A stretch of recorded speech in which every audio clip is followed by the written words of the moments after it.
god, I was telling myself too, I'm like, oh, I need to make that go away before, and I realize I'm not talking. I was like, I'm totally prepared for stream. I'm really not prepared for stream, apparently, because I didn't open the correct app. Hello, everyone. How are you doing today? It's been a while. Bonjour, Bear Clan. Welcome. Kintran, welcome. Rokas, welcome. Nice to see you again. Congrats on being first.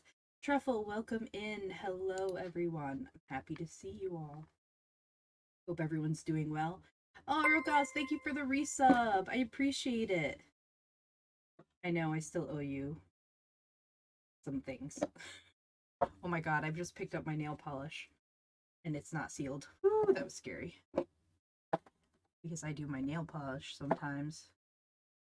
It's while watching other streams. How's everyone? Hopefully the weather is treating you well. I have an allergy crisis going on, but it seems to have faded at the moment.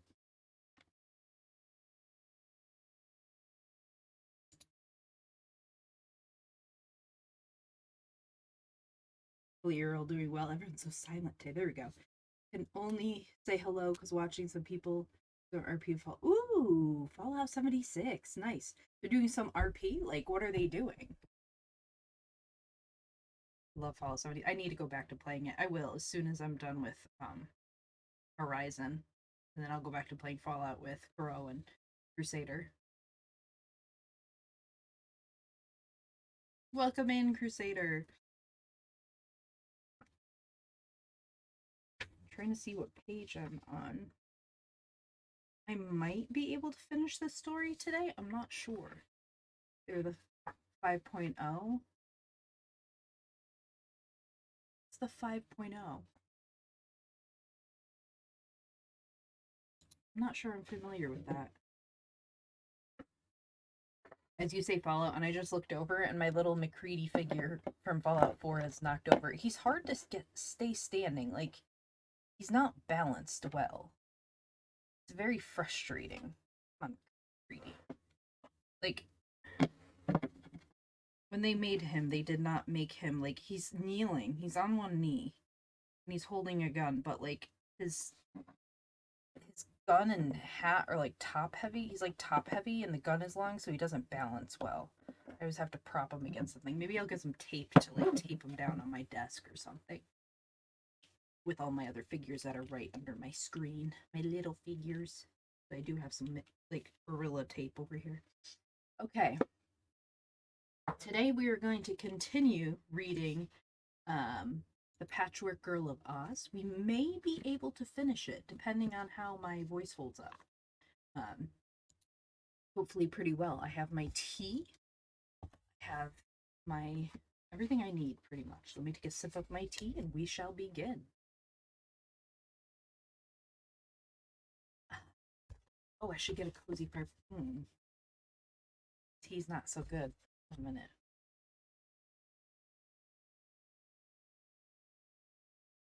Why does it taste not great? I put vanilla and honey in it. The honey's a little bit there, the vanilla's not. Let's see. Let's get some rain sounds, because it is kind of rainy now. Let's go with this one. Ooh, loud on my ears. Let's see.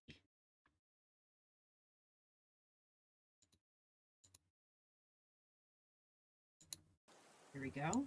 Can you hear it? Is it nice and quiet? Let me know. If it's too loud, if it's too quiet. I am only able to know what you say because I don't have it on mine because I have the other one.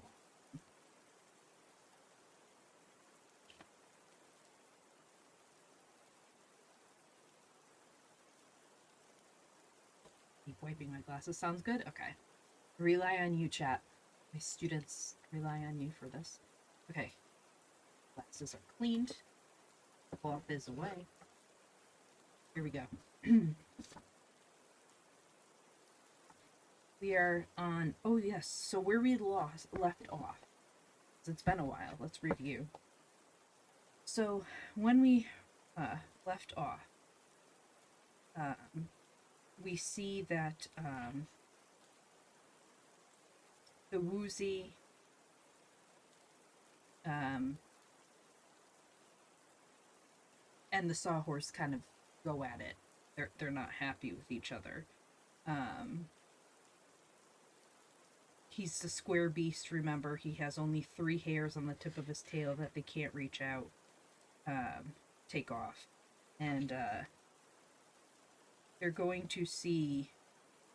oh, yes.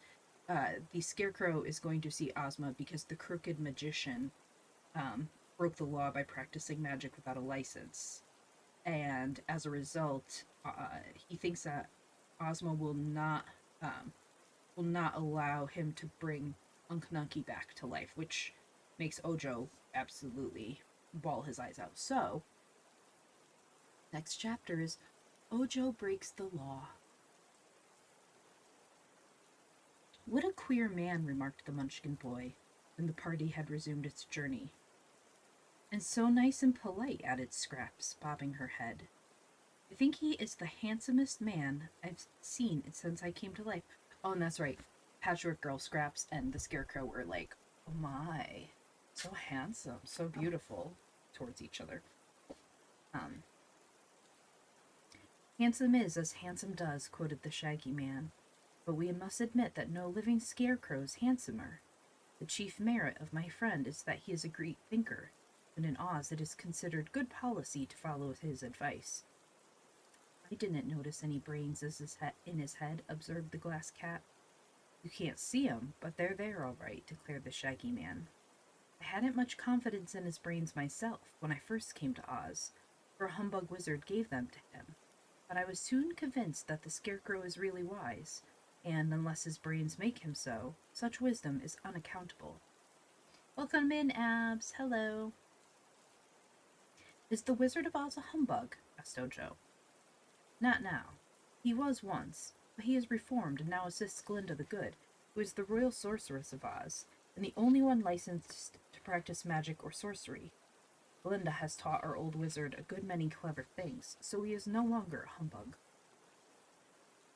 They walked a little while in silence, and then Ojo said, If Ozma forbids the crooked magician to restore Unc Nucky to life, what shall I do? The Shaggy Man shook his head. In that case, you can't do anything, he said. But don't be discouraged yet. We will go to Princess Dorothy and tell her your troubles, and then we will let her talk to Ozma. Dorothy has the kindest little heart in the world. She has been through so many troubles herself that she is sure to sympathize with you. Is Dorothy the little girl who came here from Kansas? Asked the boy. Yes. In Kansas she was Dorothy Gale. I used to know her there, and she brought me to the land of Oz. But now Ozma has made her a princess, and Dorothy's Aunt Em and Uncle Henry are here too. Here the Shaggy Man uttered a long sigh, and then he continued, It's a queer country, this land of Oz, but I like it nevertheless. What is queer about it? Asked Scraps. You, for instance, said he. Did you see no girls as beautiful as I am in your own country? She inquired. None with the same gorgeous, variegated beauty, he confessed.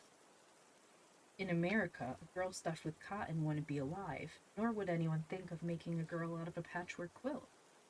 What a queer country America must be, she exclaimed in great surprise. The Scarecrow, whom you say is wise, told me I am the most beautiful creature he has ever seen.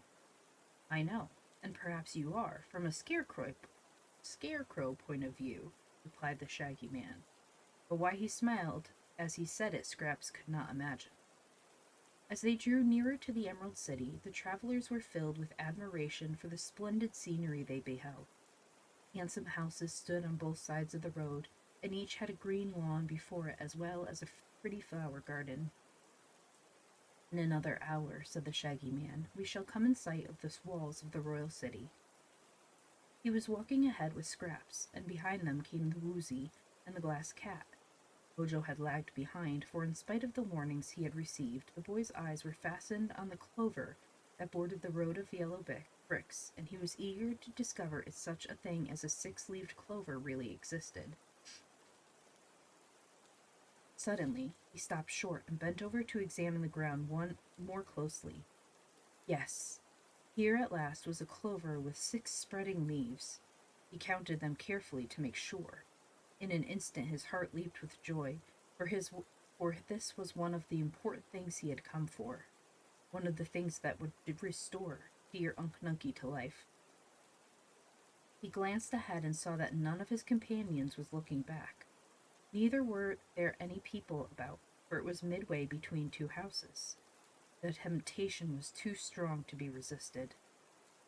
I might search for weeks and weeks and never find another 6-leaved clover, he told himself, and quickly plucking the stem from the plant, he placed the prized clover in his basket, covering it with the other things he carried there. Then, trying to look as if nothing had happened, he hurried forward and overtook his comrades. Hey, collective, welcome in. Welcome, welcome. The Emerald City, which is the most splendid as well as the most beautiful city in any fairyland, is surrounded by a high, thick wall of green marble, polished smooth and set with glistening emeralds. There are 4 gates, one facing the Munchkin country, one facing the country of the Winkies, one facing the country of the Quadlings, and one facing the country of the Gillikins. The Emerald City lies directly in the center of these 4 important countries of Oz. The gates had bars of pure gold, and on either side of each gateway were built high towers from which floated gay banners. Other towers were set at distances along the walls, which were broad enough for 4 people to walk abreast upon. Oh, welcome in, Black Raid! Hydrate, I will do first, and then the Ara Ara. Okay.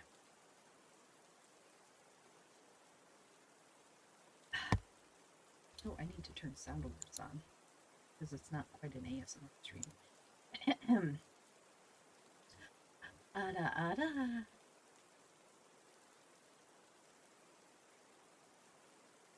There you go.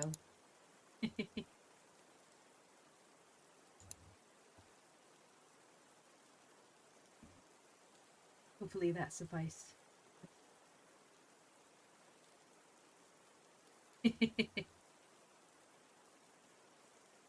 Oz is very vast. There's actually a map.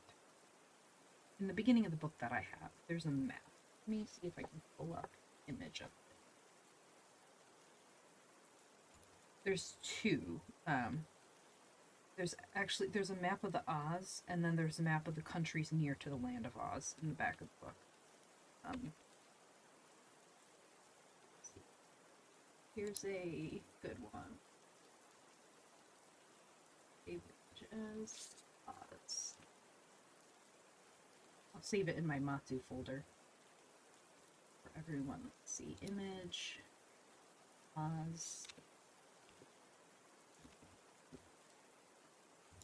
Okay. Image file. So this is Oz. Here's the land of Oz. Ooh! Oh my goodness. Oh. Hello. Yoi says these nuts. Hello, everyone. Oh my god. Welcome in, Yoibun. How are you? Can I get a shout out to Yoi? Thank you, Crusader. You're on top of it. Welcome, everyone. I don't think ads are on. I don't think so. Yay, you're doing well. Excellent. How was your stream?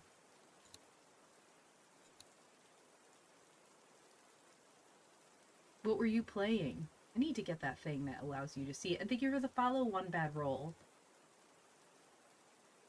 For everyone who is new here, hello, welcome. My name is Sophia Ignosi. I am a teacher. I am currently reading The Patchwork Girl of Oz, which beat a rebellion only to be blown up. No! What were you playing? Which actually, do I have it set up here? Yes! Okay, the right book is there. We are currently reading The Patchwork Girl of Oz. If you would like to read along with us, there is a free copy of the book on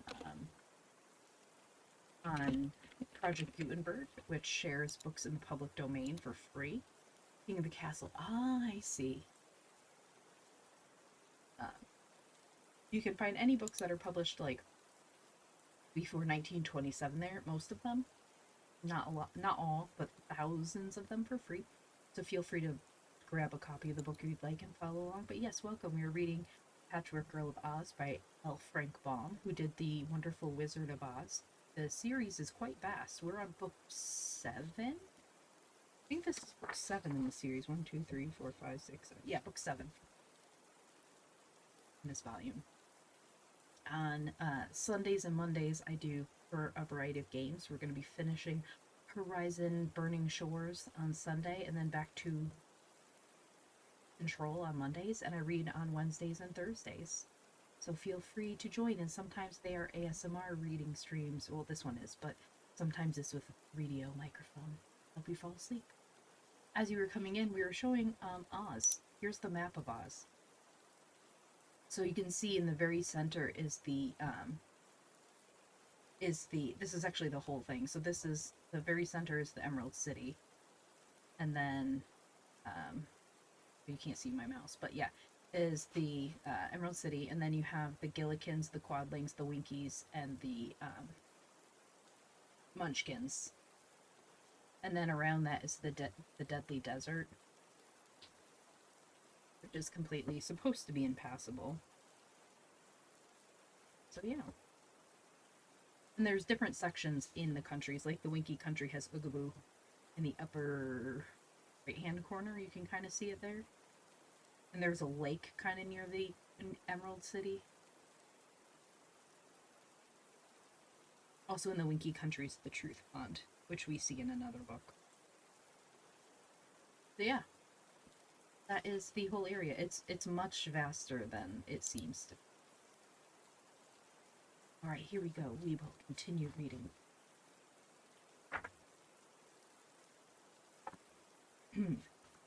So Ojo has just picked the 6-leaved clover, which is forbidden in Oz. The Emerald City, which is the most splendid, broad enough.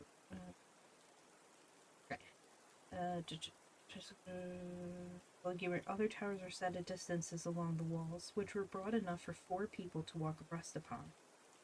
This enclosure, all green and gold and glittering with precious gems, was indeed a wonderful sight to greet our travelers, who first observed it from the top of a little hill.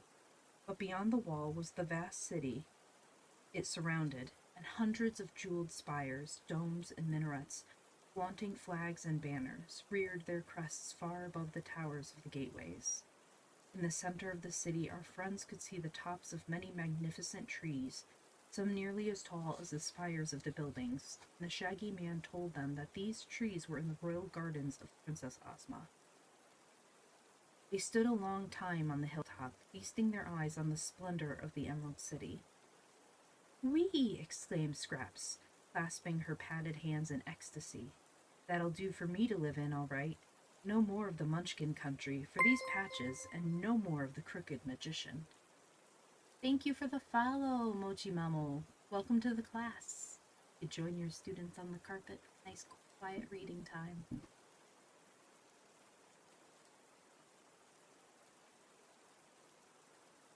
"Why, you belong to Dr. Pipt," replied Ojo, looking at her in amazement. "You are made for a servant, Scraps, so you are the personal property and not your own mistress." "Bother Dr. Pipt. If he wants me, let him come here and get me. I'll not go back to his den of my own accord, that's certain. Only one place in the land of Oz is fit to live in, and that's the Emerald City. It's lovely. It's almost as beautiful as I am, Ojo." "In this country," remarked the Shaggy Man, "people live wherever our ruler tells them to. It wouldn't do to have everyone live in the Emerald City, you know, for some must plow the land and raise grains and fruits and vegetables, while others chop wood in the forests or fish in the rivers, or herd the sheep and the cattle." "Poor things," said Scraps. "I'm not sure they are not happier than the city people," replied the Shaggy Man. "There's a freedom and independence in country life that not even the Emerald City can give one. I know that lots of the city people would like to get back to the land. The Scarecrow lives in the country, and so do the Tin Woodman and Jack Pumpkinhead. Yet all 3 would be welcome to live in Ozma's palace if they cared to. Too much splendor becomes tiresome, you know. But if we're to reach the Emerald City before sundown, we must hurry, for it is yet a long way off." The entrancing sight of the city had put new energy into them all, and they hurried forward with lighter steps than before.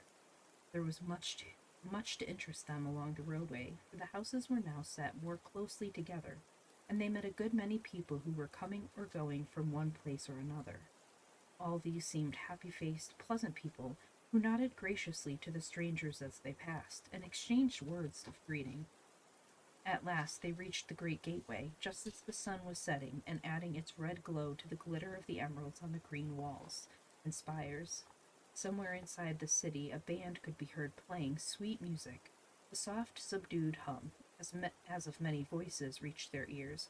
From the neighboring yards came the low mooing of cows waiting to be milked.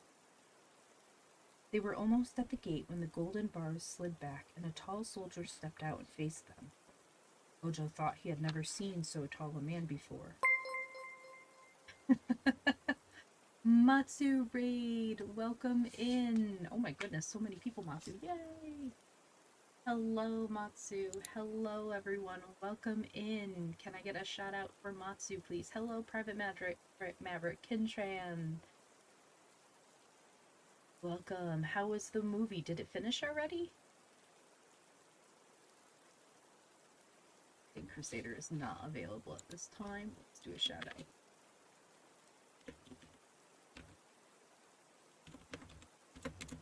Yes, the movie was good. What I was able to see, I enjoyed very much so. Hello, everyone who's coming in who does not know me. My name is Sophia Ignosi. I am a teacher. We are currently reading The Patchwork Girl of Oz, and if you would like your own copy, you can get one for free here on Project Gutenberg. You can read it as an ebook, as a document, like an HTML document. I'm not sure what else they have, but they have a lot of different formats for free. It is in the public domain, just like Matsu's movie was.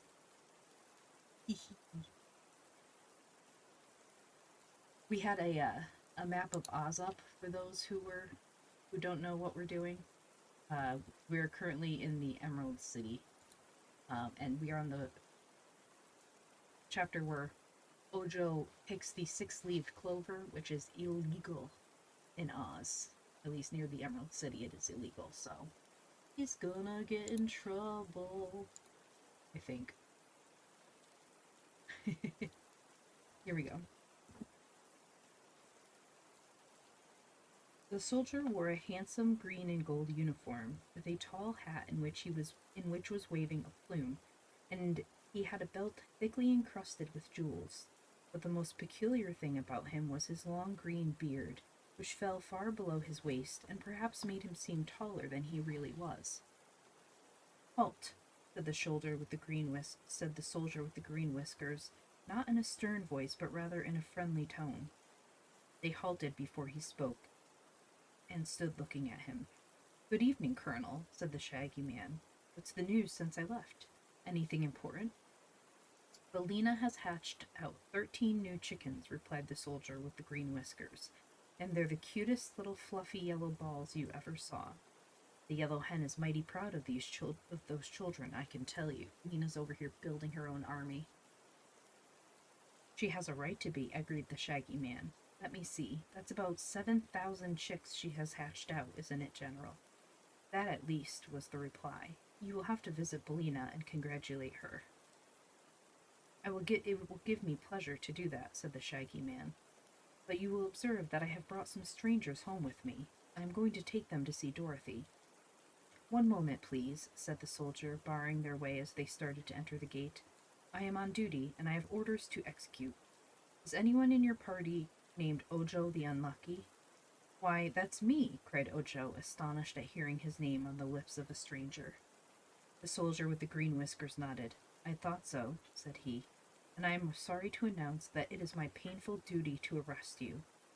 "Arrest me!" exclaimed the boy. "What for?" "I haven't looked to see," answered the soldier. Then he drew a paper from his breast pocket and glanced at it. "Oh, yes. You are to be arrested for willfully breaking one of the laws of Oz." "Breaking a law?" said Scraps. "Nonsense, soldier. You're joking." "Not this time," returned the soldier with a sigh. What's that noise? I don't know. Oh, Julian, thank you. We met our goal for the Autistic Self Advocacy Network before the end of the month. Yay! Thank you so much. I appreciate it, Julian. Oh my god. Give you a shout out. I thank you so much for helping us go over the goal. The goal was to raise $500 for the Autistic Self Advocacy Network, or ASAN, which is a fantastic group of people who it's basically a group of autistic people who write information about autism for autistic people. So it's like by autistic people for autistic people. And they have the slogan, "Nothing about us without us," and they're absolutely fantastic. And yeah, that's hello, Ruma. Welcome in. Oh, it's exclamation book. Here you go. So yeah, oh my god, that's so exciting. Our first goal was at $200 was smashed, and we raised it to two. Oh my god, thank you for another donation, Pula Hoko. Welcome, and thank you for that donation. Oh my god, we smashed through that goal as well. Holy cow. It's incredible. Oh, Element! Welcome! You changed your channel name. I see. I was gonna say, I'm like, I don't know this chatter.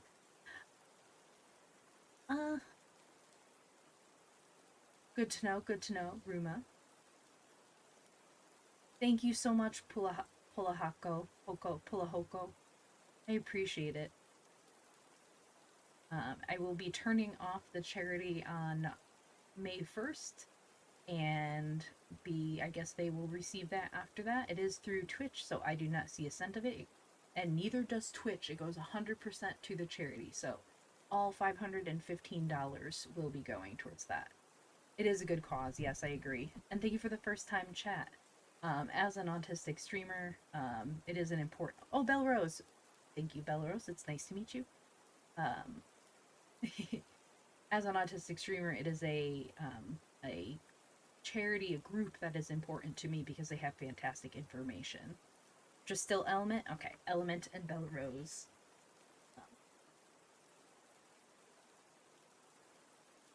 Yeah, they're important to me. Back in 2 weeks ago? A week ago? 2 weeks ago, I had a stream with other autistic VTubers, and we played golf with your friends and talked about it. I didn't know that. You can do that? Wait. How do you do that? How do I do that?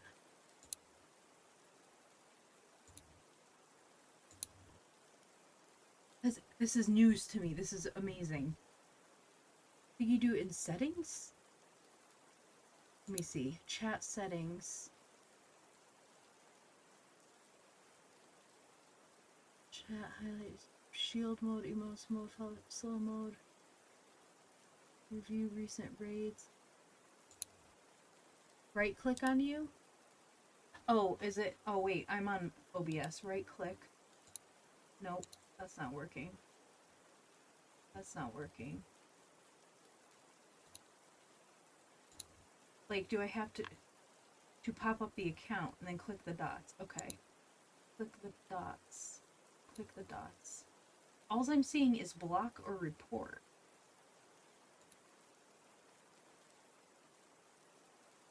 I'm not seeing... I don't see anything about making a nickname. There's another one? I don't see that one. Wait. No, I don't see that one. I only see block or report.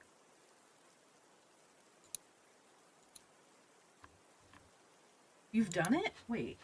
I'm curious now. Nickname on Twitch. Log into your account to go to your settings. No, that's nicknames for viewers.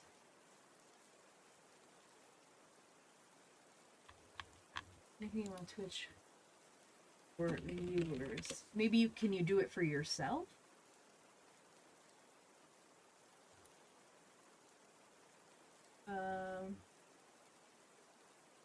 Click on their names in chat. There will be a little edit pencil. Click it.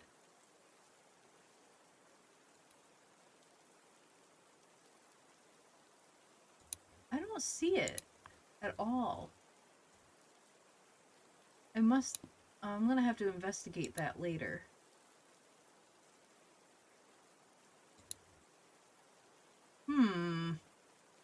Interesting. Hello, Top Spartan.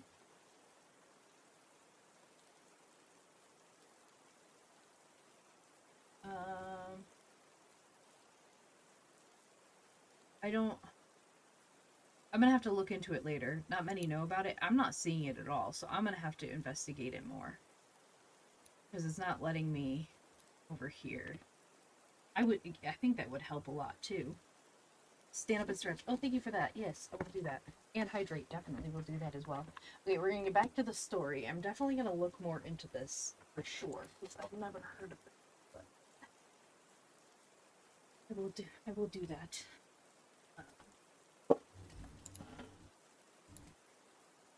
Settings.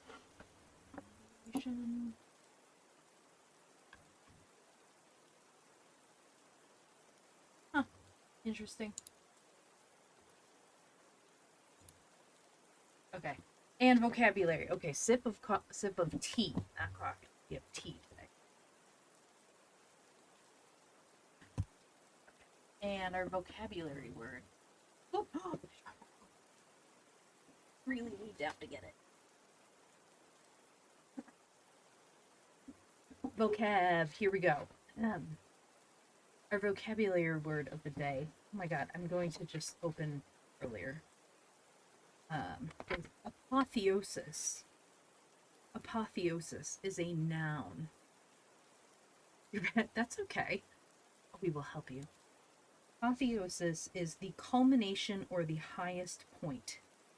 Winning the Silver Gutter Award at his local bowling alley was the apotheosis of Wendell's less than stellar sports legacy. Apotheosis. Here you go, our word of the day. Back to Oz. Ojo has just been arrested. Breaking a law, said Scraps. Nonsense, soldier. You're joking. Not this time, returned the soldier. With a sigh, my dear child, what are you, a rummage sale or a guess me quick? In me you behold the bodyguard of our gracious ruler, Princess Ozma, as well as the royal army of Oz and the police force of the Emerald City. And only one man, exclaimed the Patchwork Girl. Only one, and plenty enough. In my official positions, I have had nothing to do for a good many years, so long that I began to fear I was absolutely useless until today. An hour ago, I was called to the presence of Her Highness Ozma of Oz, and told to arrest a boy named Ojo the Unlucky, who was journeying from the Munchkin country to the Emerald City and would arrive in a short time. This command so astonished me that I nearly fainted, for it is the first time anyone has merited arrest since I can remember. You are rightly named Ojo the Unlucky, my poor boy, since you have broken a law of Oz.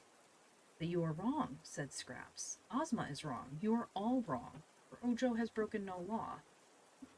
Then he will soon be free again, replied the soldier with the green whiskers. Anyone accused of crime is given a fair trial by our ruler and has every chance to prove his innocence. But just now Ozma's orders must be obeyed. With this, he took from his pocket a pair of handcuffs made of gold and set with rubies and diamonds, and these he snapped over Ojo's wrists. Ozma's prisoner. The boy was so bewildered by this calamity that he made no resistance at all. He knew very well he was guilty, but it surprised him that Ozma also knew it. He wondered how she had found him so soon that he had picked the six-leaved clover. He handed his basket to Scraps and said, "Keep that until I get out of prison." If I never get out, take it to the crooked magician to whom it belongs." The Shaggy Man had been gazing earnestly in the boy's face, uncertain whether to defend him or not, but something he read in Ojo's expression made him draw back and refuse to interfere to save him.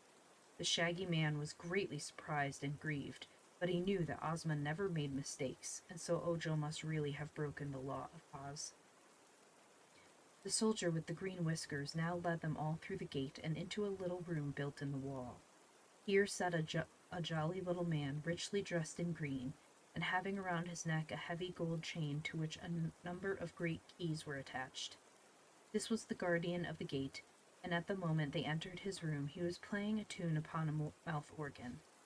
"Listen," he said, holding up his hand for silence. "I've just composed a tune called The Speckled Alligator. It's in patch time, which is much superior to ragtime."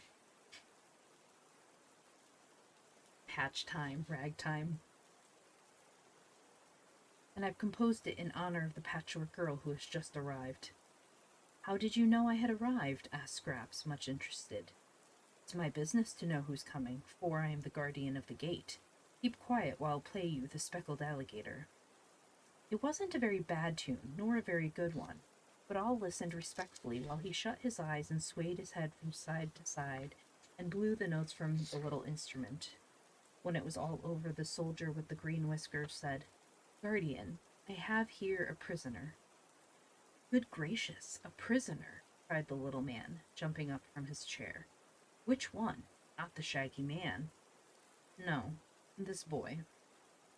"Ah, I hope his fault is as small as himself," said the guardian of the gate. "But what can he have done, and what made him do it?" "Can't say," replied the soldier. "All I know is that he has broken the law." "But no one ever does that." "Then he must be innocent, and soon will be released." "I hope you are right, guardian. Just now I am ordered to take him to prison.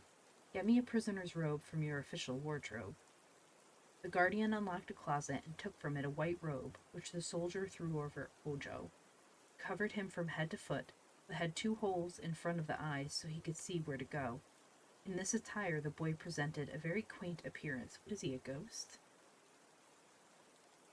As the guardian unlocked a gate leading from his room into the streets of the Emerald City, the Shaggy Man said to Scraps, "I think I shall take you directly to Dorothy, as the Scarecrow advised, and the Glass Cat and the Woozy may come with us. Ojo must go to prison with the soldier with the green whiskers, but he will be well treated, and you need not worry about him." "What will they do to him?" asked Scraps. "That I cannot tell. Since I came to the land of Oz, no one has ever been arrested or imprisoned, until Ojo broke the law." "Seems to me that Gore ruler of yours is making a big fuss over nothing," remarked Scraps, tossing her yarn hair out of her eyes with a jerk of her patched head. "I don't know what Ojo has done, but it couldn't be anything very bad, for you and I were with him all the time." The Shaggy Man made no reply to this speech, and presently the Patchwork Girl forgot all about Ojo in her admiration of the wonderful city she had entered. They soon separated from the Munchkin boy, who was led by the soldier with the green whiskers down a side street toward the prison. Ojo felt very miserable and greatly ashamed of himself, but he was beginning to grow angry because he was treated in such a disgraceful manner.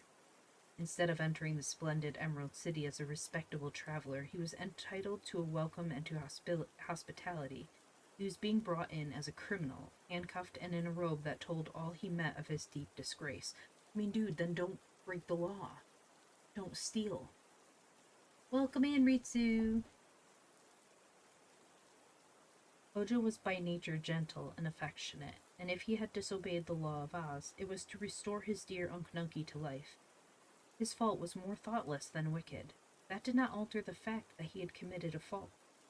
First he felt sorrow and remorse, but the more he thought about the unjust treatment he had received, unjust merely because he considered it so, the more he resented his arrest, blaming Ozma for making foolish laws and then punishing folks who broke them.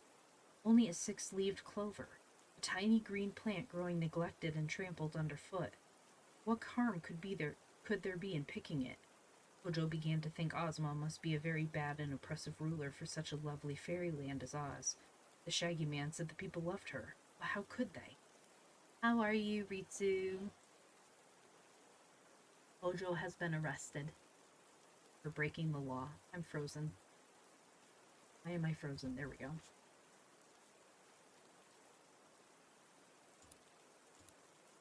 Okay. The little munchkin boy was so busy thinking these things, which many guilty prisoners had thought before him. Oh my goodness. That he scarcely noticed all the splendor of the city streets through which they passed. Whenever they met any of the happy, smiling people, the boy turned his head away in shame, although none knew who was beneath the robe. By and by they reached a house built just beside the great city wall, but in a quiet, retired place. It was a pretty house, neatly painted and with many windows. Before it was a garden filled with blooming flowers. The soldier with the green whiskers led Ojo up the gravel path to the front door, on which he knocked. A woman opened the door, and seeing Ojo in his white robe, exclaimed, "Goodness me, a prisoner at last! But what a small one, soldier!" "The size doesn't matter, Tollydiggle, my dear. The fact remains that he is a prisoner," said the soldier. And this being the prison, and you the jailer, it is my duty to place the prisoner in your charge. That'd be the easiest job in Oz. A jailer and no one ever gets arrested? I'll take that job. True, come in then, and I'll give you a receipt for him. They entered the house and passed through a hall to a large circular room, where the woman pulled the robe off from Ojo and looked at him with kindly interest. The boy, on his part, was gazing around him in amazement, for never had he dreamed of such a magnificent apartment as this in which he stood. The roof of the dome was of colored glass, worked into beautiful designs. The walls were paneled with plates of gold decorated with gems of great size and many colors, and upon the tiled floor were soft rugs delightful to walk upon. Furniture was framed in gold and upholstered in satin brocade, and it consisted of easy chairs, divans, and stools in great variety. Also there were several tables with mirror tops and cabinets filled with rare and curious things. In one place a case filled with books stood against the wall, and elsewhere Ojo saw a cupboard containing all sorts of games. "May I stay here a little while before I go to prison?" asked the boy pleadingly. "Why, this is your prison," replied Tollydiggle, "and in me behold your jailer. Take off those handcuffs, soldier, for it is impossible for anyone to escape from this house." "I know that very well," replied the soldier, and at once unlocked the handcuffs and released the prisoner. The woman touched a button on the wall and lighted a big chandelier that hung suspended from the ceiling, for it was growing dark outside. Then she seated herself at a desk and asked, "What name?" "Ojo the Unlucky," answered the soldier with the green whiskers. "Unlucky? That accounts for it," said she. "What crime?" "Breaking a law of Oz." "All right. There's your receipt, soldier. Now I'm responsible for the prisoner." "I'm glad of it, for this is the first time I've ever had anything to do in my official capacity," remarked the jailer in a pleased tone. "It's the same with me, Tollydiggle," laughed the soldier. "But my task is finished, and I must go and report to Ozma that I've done my duty like a faithful police force, a loyal army, and an honest bodyguard, as I hope I am." Saying this, he nodded farewell to Tollydiggle and Ojo and went away. "Now then," said the woman briskly, "I must get you some supper, for you are doubtless hungry. What would you prefer, planked whitefish, omelet with jelly, or mutton chops with gravy?" Ojo thought about it. Then he said, "I'll take the chops, if you please." "Very well. Amuse yourself while I'm gone. It won't be long." And then she went out by a door and left the prisoner alone. Ojo was much astonished, for not only was this unlike any prison he had ever heard of, but he was being treated more as a guest than a criminal. There were many windows, and they had no locks. There were 3 doors to the room, and none were bolted. He cautiously opened one of the doors and found it led into a hallway, but he had no intention of trying to escape. If his jailer was willing to trust him in this way, he would not betray her trust, and moreover a hot supper was being prepared for him, and his prison was very pleasant and comfortable. So he took a book from the case and sat down in a big chair to look at the pictures. This amused him until the woman came in with a large tray and spread a cloth on one of the tables. Then she arranged his supper, which proved the most varied and delicious meal Ojo had ever eaten in his life. "Hello, Yaladre," Yaladre. Hello, hello. How are you? We are back to the Patchwork Girl of Oz.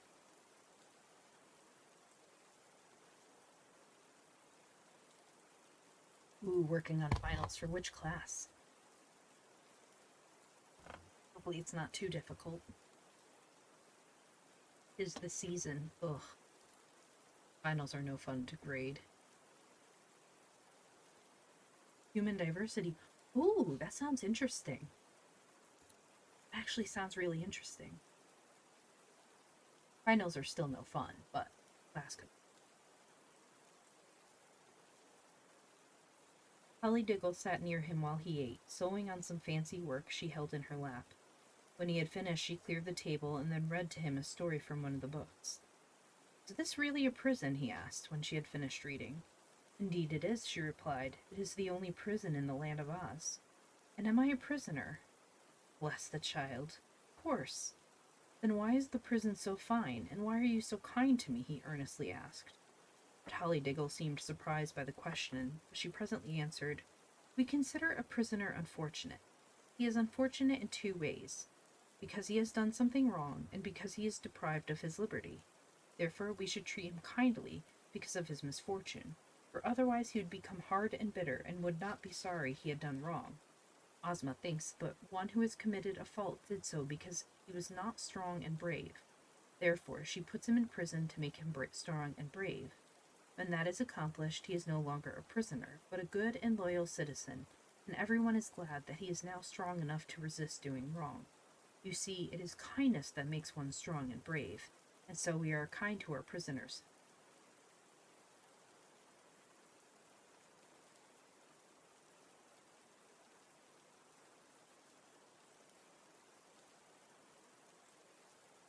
I mean, there are countries out there that do this and have a very low recidivity, recidivism,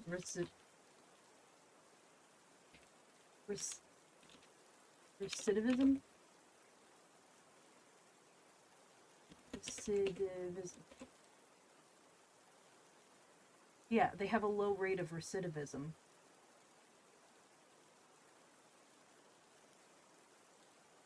That's another good word. Recidivism. It is the tendency of a convicted criminal to reoffend. They have a very low rate of recidivism in some countries because of how they treat, convicted criminals. And Oz seems to be one of those countries. Man, oh man, are you going to ask me to use terms in an essay? Yes. School class shame is the teacher's. Oh, it's the teacher's last semester of teaching. I hate when that happens. I've had a few teachers graduate with me. Ojo thought this over very carefully. I had an idea, said he, that prisoners were always treated harshly to punish them. That would be dreadful, cried Tolly Diggle. Isn't one punished enough in knowing he has done wrong? Don't you wish, Ojo, with all your heart that you had not been disobedient and broken a law of Oz? I hate to be different from other people, he admitted. Yes, one likes to be respected as highly as his neighbors are, said the woman. When you are tried and found guilty, you will be obliged to make amends in some way. I don't know just what Ozma will do to you, because this is the first time one of us has broken a law, but you may be sure she will be just and merciful. Here in the Emerald City, people are too happy and contented ever to do wrong. Perhaps you came from some faraway corner of our land, and having no love for Ozma, carelessly broke one of her laws. Yes, said Ojo. I've lived all my life in the heart of a lonely forest, where I saw no one but dear Unc Nucky. I thought so, said Tolly Diggle. But now we have talked enough, so let us play a game until bedtime. Princess Dorothy. Dorothy Gale was sitting in one of her rooms in the royal palace, while curled up at her feet was a little black dog with a shaggy coat and very bright eyes. She wore a plain white frock without any jewels or other ornaments, except an emerald green hair ribbon, for Dorothy was a simple little girl, and had not been in the least spoiled by the magnificence surrounding her. Once the child had lived on the Kansas prairies, but she seemed marked for adventure, for she had made several trips to the land of Oz before she came to live there for good. Her very best friend was the beautiful Ozma of Oz, who loved Dorothy so well that she kept her in her own palace so as to be near her.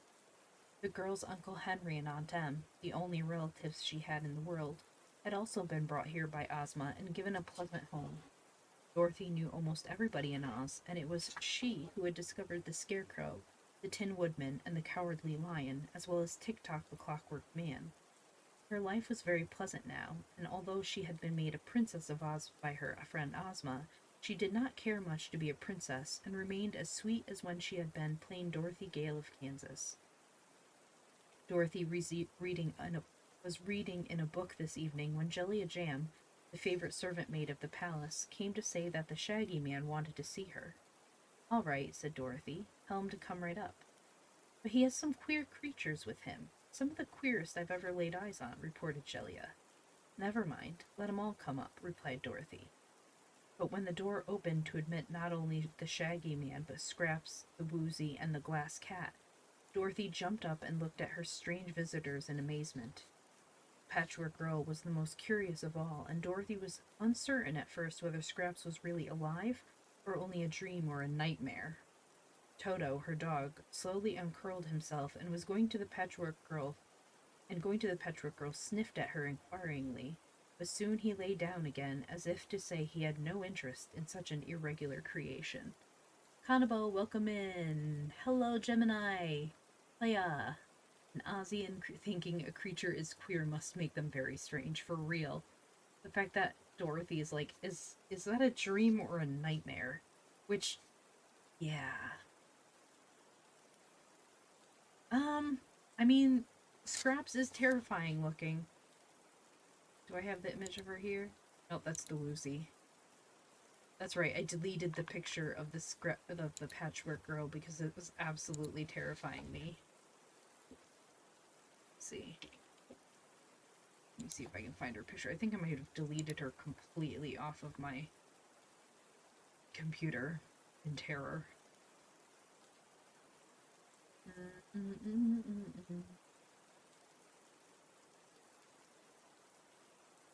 That's the Woozy. Oh, here we go. No, that's from the show. There's the Patchwork Girl bots. There we go. That's Scraps.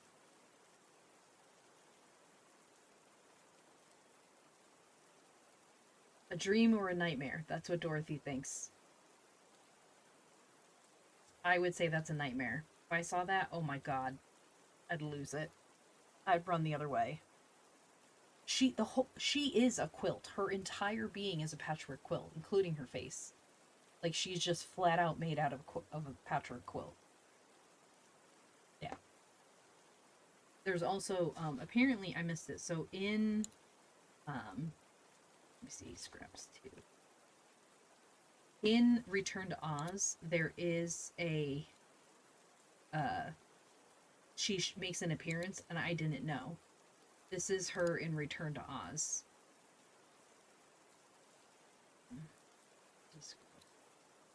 This is Scraps in Return to Oz. So glad I didn't see her. That's terrifying to me. Both of them are terrifying. So no thank you. Yeah, the live action? Yeah. So Return to Oz is a film from 1985. It is like...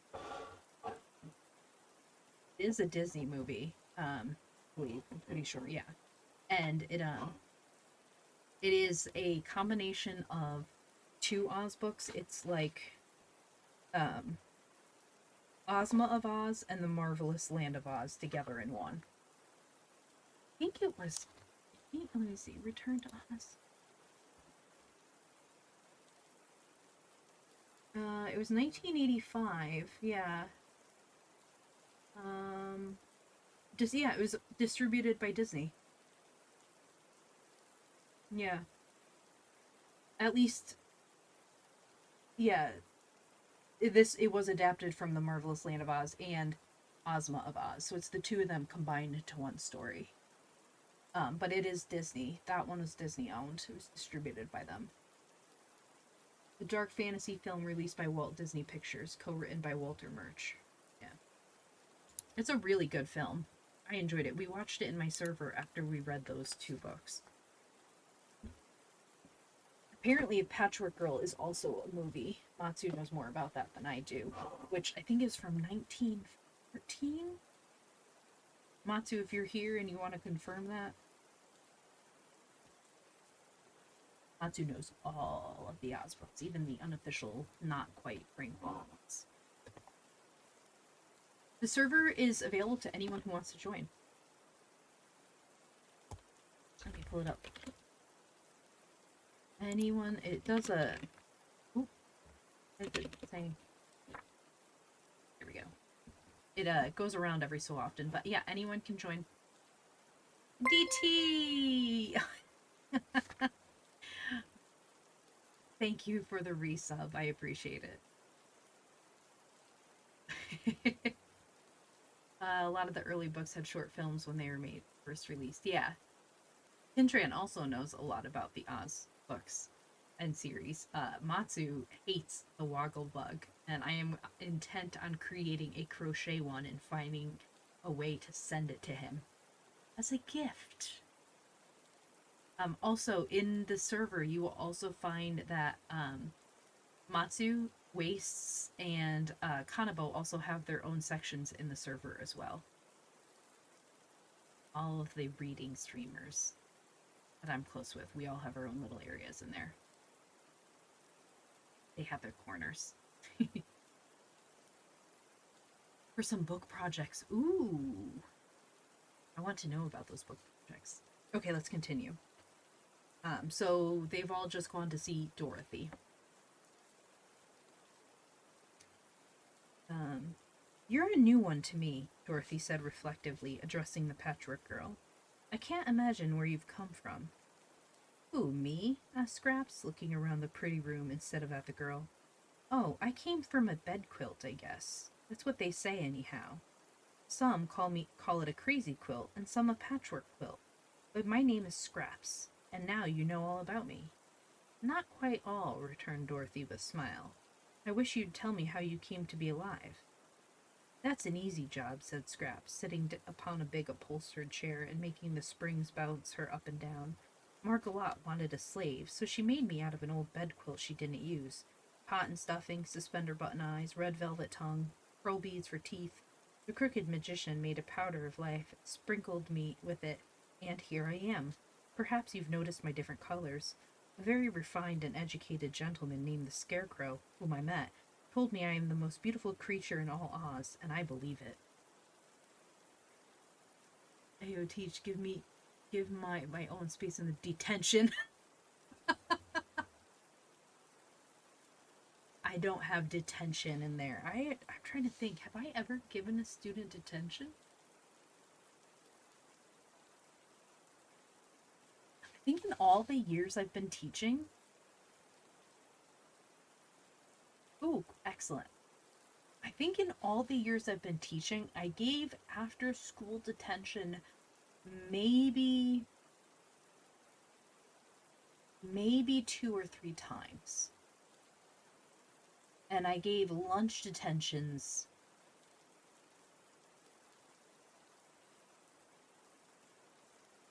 maybe up to 5 times, if that. I didn't like giving lunch detentions because it also meant I had to give up my lunch. It was no fun. But in all the years I've taught, I think most of them were probably in my first year, and then afterwards I said, forget this. This is not worth my time. It's not worth the students' time. If there's any misbehavior, I'll send them to the office, and if the principal felt that it was necessary to give a detention, then they did it, but I didn't do it. I might have threatened it a few times, but never did. Okay. Let's see. Oh, have you met our Scarecrow then? Asked Dorothy, a little puzzled to understand the brief history related. Yes, isn't he jolly? Scarecrow has many good qualities, replied Dorothy, but I'm sorry to hear all this about the crooked magician. Ozma'll be mad as hops when she hears he's been doing magic again. She told him not to. He only practices magic for the benefit of his own family, explained Bungle, who was keeping at a respectful distance from the little black dog. Dear me, said Dorothy. I hadn't noticed you before. Are you glass or what? I am glass, and transparent, too, which is more than can be said of some folks, answered the cat. Also, I have some lovely pink braids. You can see 'em work. Oh, is that so? Come over here and let me see. The glass cat hesitated, eyeing the dog. Send that beast away, and I will, she said. Beast? Why, that's my dog Toto. He's the kindest dog in all the world. Toto knows a good many things, too. Most as much as I do, I guess. Wastes, welcome in. Best teacher is best. Why doesn't he say anything? Asked Bungle. He can't talk, not being a fairy dog, explained Dorothy. He's just a common United States dog, but that's a good deal, and I understand him, and he understands me, just as well as if he could talk. Toto, at this, got up and rubbed his head softly against Dorothy's hand, which she held out to him, and he looked up into her face as if he had understood every word she had said. This cat, Toto, she said to him, is made of glass, so you mustn't bother it or chase it, any more than you do my pink kitten. This is the first time we've heard of the pink kitten since book 3. Book 3, I think? Book 3, yeah.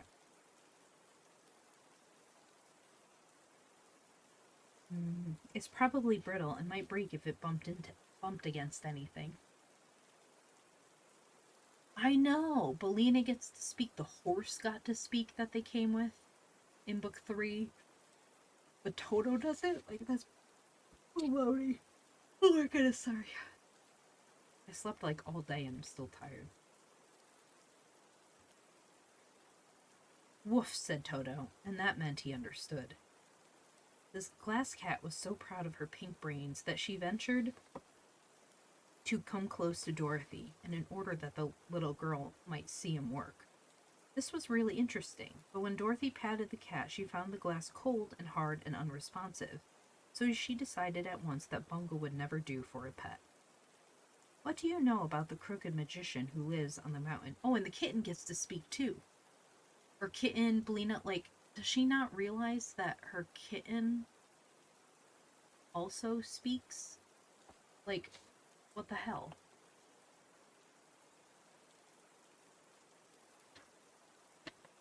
Like, the common sense here is sorely lacking.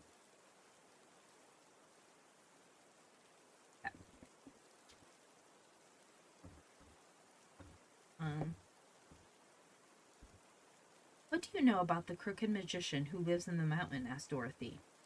He made me, replied the cat, so I know all about him.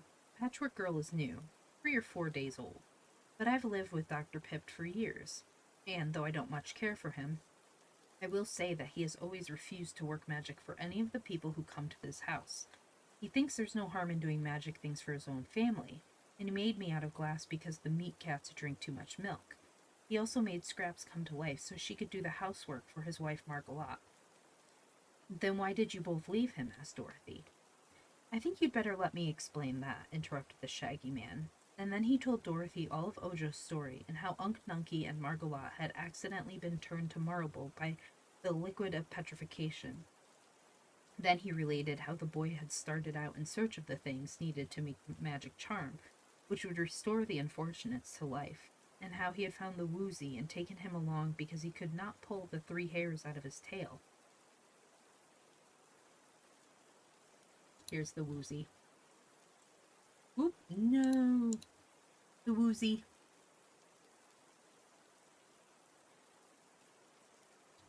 Dorothy listened to all this with much interest and thought that so far Ojo had acted very well. But when the Shaggy Man told her of the Munchkin boy's arrest by the soldier with the green whiskers, because he was accused of willfully breaking a law of Oz, the little girl was greatly shocked. What do you suppose he's done? She asked. I fear he has picked a 6-leaved clover, answered the Shaggy Man sadly. I did not see him do it, and I warned him that to do so was against the law, but perhaps that is what he did, nevertheless. I'm sorry about that, said Dorothy gravely, for now there will be no one to help his poor uncle and Margolotte, except this patchwork girl, the woozy, and the glass cat. Don't mention it, said Scraps. That's no affair of mine. Margolotte and Unc Nunky are perfect strangers to me. For the moment I came to life, they came to marble. I see, remarked Dorothy with a sigh of regret. The woman forgot to give you a heart. I'm glad she did, retorted the patchwork girl. A heart must be a great annoyance to one. It makes a person feel sad or sorry or devoted or sympathetic, all of which sensations interfere with one's happiness. I have a heart, murmured the glass cat. It's made of a ruby, but I don't imagine I shall let it bother me about helping Unc Nunky and Margolotte. That's a pretty hard heart of yours, said Dorothy. And the woozy, of course. Why, as for me, observed the woozy, who was reclining on the floor with his legs doubled under him, so that he looked much like a square box, I have never seen those unfortunate people you are speaking of, and yet I am sorry for them, having at times been unfortunate myself. When I was shut up in that forest, I longed for someone to help me, and by Ojo came and did help me. So I'm willing to help his uncle. I'm only a stupid beast, Dorothy, but I can't help that, and if you'll tell me what to do to help Ojo and his uncle, I'll gladly do it. I'm gonna put him away. There we go. Dorothy walked over and patted the woozy on his square head. You're not pretty, she said, but I like you. What are you able to do? Anything special? I can make my eyes flash fire, real fire, when I'm angry. When anyone says Crizzle Crew to me, I get angry, and then my eyes flash fire. I don't see as fireworks could help Ojo's uncle, remarked Dorothy. Can you do anything else? I thought I had a very terrifying growl, said the woozy with hesitation, but perhaps I was mistaken. Yes, said the Shaggy Man, you were certainly wrong about that. Then he turned to Dorothy and added, What will become of the Munchkin boy? I don't know, she said, shaking her head thoughtfully. Ozma will see about it, of course, and then she'll punish him. But how, I don't know, 'cause no one has ever been punished in Oz since I knew anything about the place. Too bad, Shaggy Man, isn't it? While they were talking, Scraps had been roaming around the room and looking at all the pretty things it contained. She had carried Ojo's basket in her hand until now, when she decided to see what was inside it. She found the bread and cheese, which she had no use for, and the bundle of charms, which are curious but quite a mystery to her. Then, turning these over, she came upon the 6-leaved clover which the boy had plucked. Scraps was quick-witted, and although she had no heart, she recognized the fact that Ojo was her friend. She knew at once that because the boy had taken the clover, he had been imprisoned. She understood that Ojo had given her the basket so they would not find the clover in his possession and have proof of his crime. So, turning her head to see that no one noticed her, she took the clover from the basket and dropped it into a golden vase that stood on Dorothy's table. Then she came forward and said to Dorothy, I wouldn't care to help Ojo's uncle, but I will help Ojo. He did not break the law. No one can prove he did, and that green-whiskered soldier had no right to arrest him. Ozma ordered the boy's arrest, said Dorothy, and of course she knew what she was doing, but if you can prove Ojo is innocent, they will set him free at once. They'll have to prove him guilty, won't they? Asked Scraps. I suppose so. Well, they can't do that, declared the Patchwork Girl. As it was nearly time for Dorothy to dine with Ozma, which she did every evening, she rang for a servant and ordered the woozy taken to a nice room and given plenty of food as he liked best. It's honeybees, said the woozy. You can't eat honeybees, but you'll be given something just as nice, Dorothy told him. Then she had the glass cat taken to another room for the night, and the Patchwork Girl she kept in one of her own rooms, for she was much interested in the strange creature and wanted to talk with her again and try to understand her better. Ooh, Scraps. Gonna get in trouble. Ozma and her friends. The Shaggy Man had a room of his own in the royal palace, so there he went to change his shaggy suit of clothes for another just as shaggy, but not so dusty from his travel. He selected a costume of pea green and pink satin and velvet, and embroidered shags on all the edges and iridescent pearls for ornaments. Then he bathed in an alabaster pool and brushed his shaggy hair and whiskers the wrong way to make them still more shaggy. This accomplished, and arrayed in his splendid shaggy garments, he went to Ozma's banquet hall and found the Scarecrow, the Wizard, and Dorothy already assembled there. The Scarecrow had made a quick trip and returned to the Emerald City with his left ear freshly painted.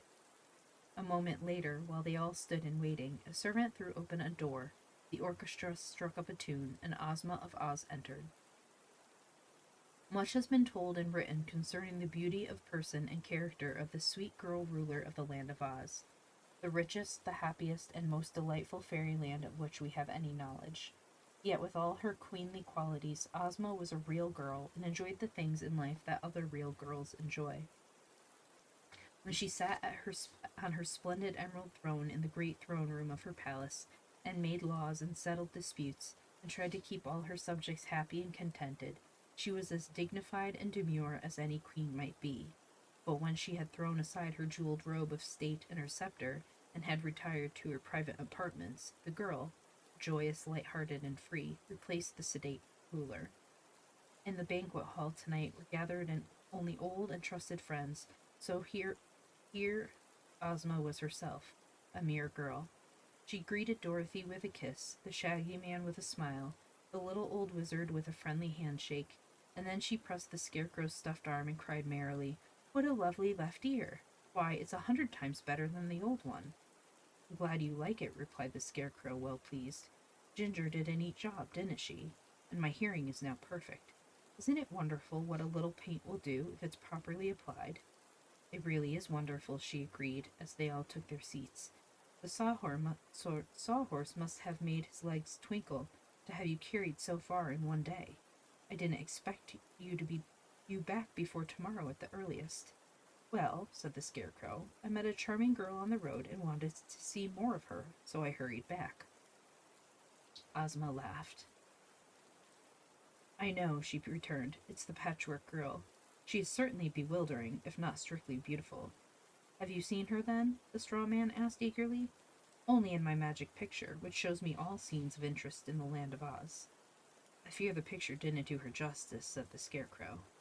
"It seemed to me that nothing could be more gorgeous," declared Ozma. "Whoever made that patchwork quilt, from which Scraps was formed, must have selected the gayest and brightest bits of cloth that ever were woven."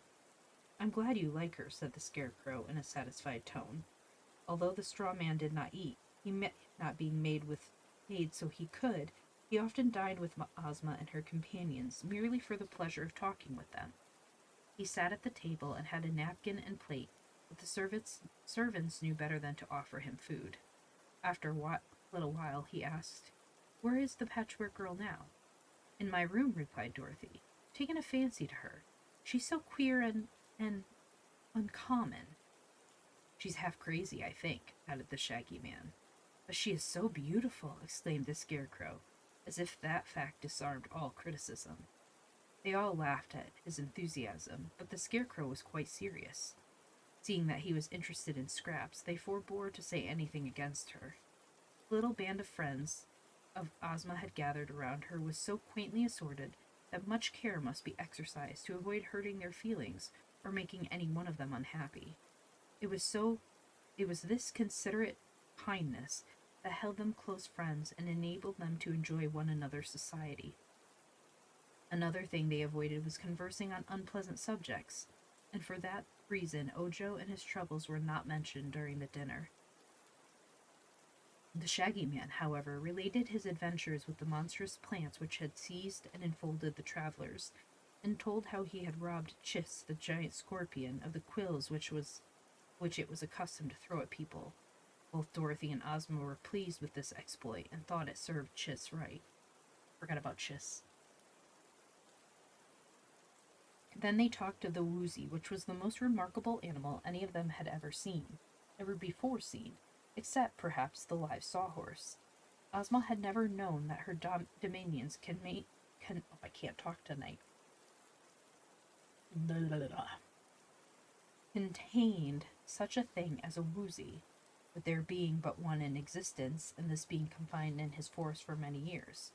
Dorothy said she believed the woozy was a good beast, honest and faithful, but she added that she did not care much for the glass cat. Still, said the Shaggy Man, the glass cat is very pretty, and if she were not so conceited over her pink brains, no one would object to her as a companion. This is true. She does brag about her pink brains quite often.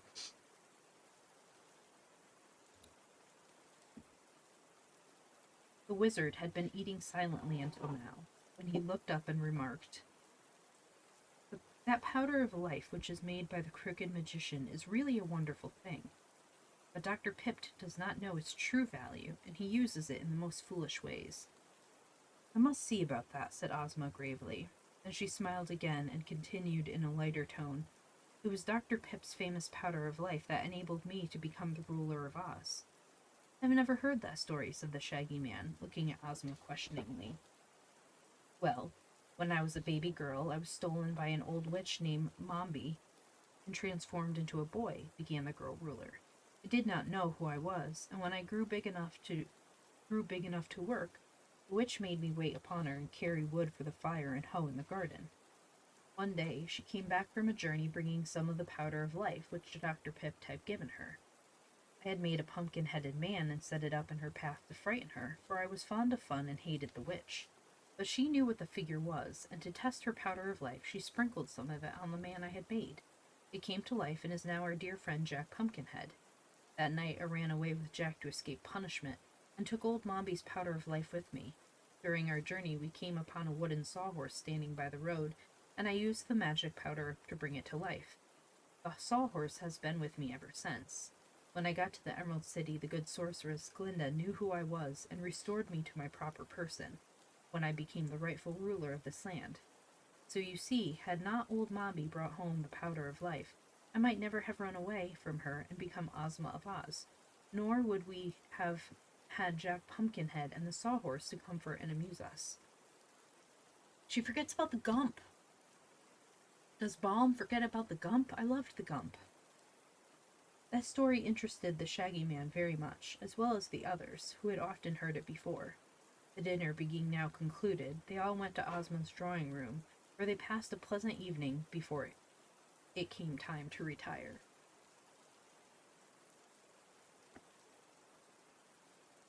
Ojo is forgiven. The next morning, the soldier with the green whiskers went to the prison and took Ojo away to the royal palace, where he was summoned to appear before the rural ruler for judgment. Again the soldier put upon the boy the jeweled handcuffs and white prisoner's robe, with the peaked top and holes for the eyes.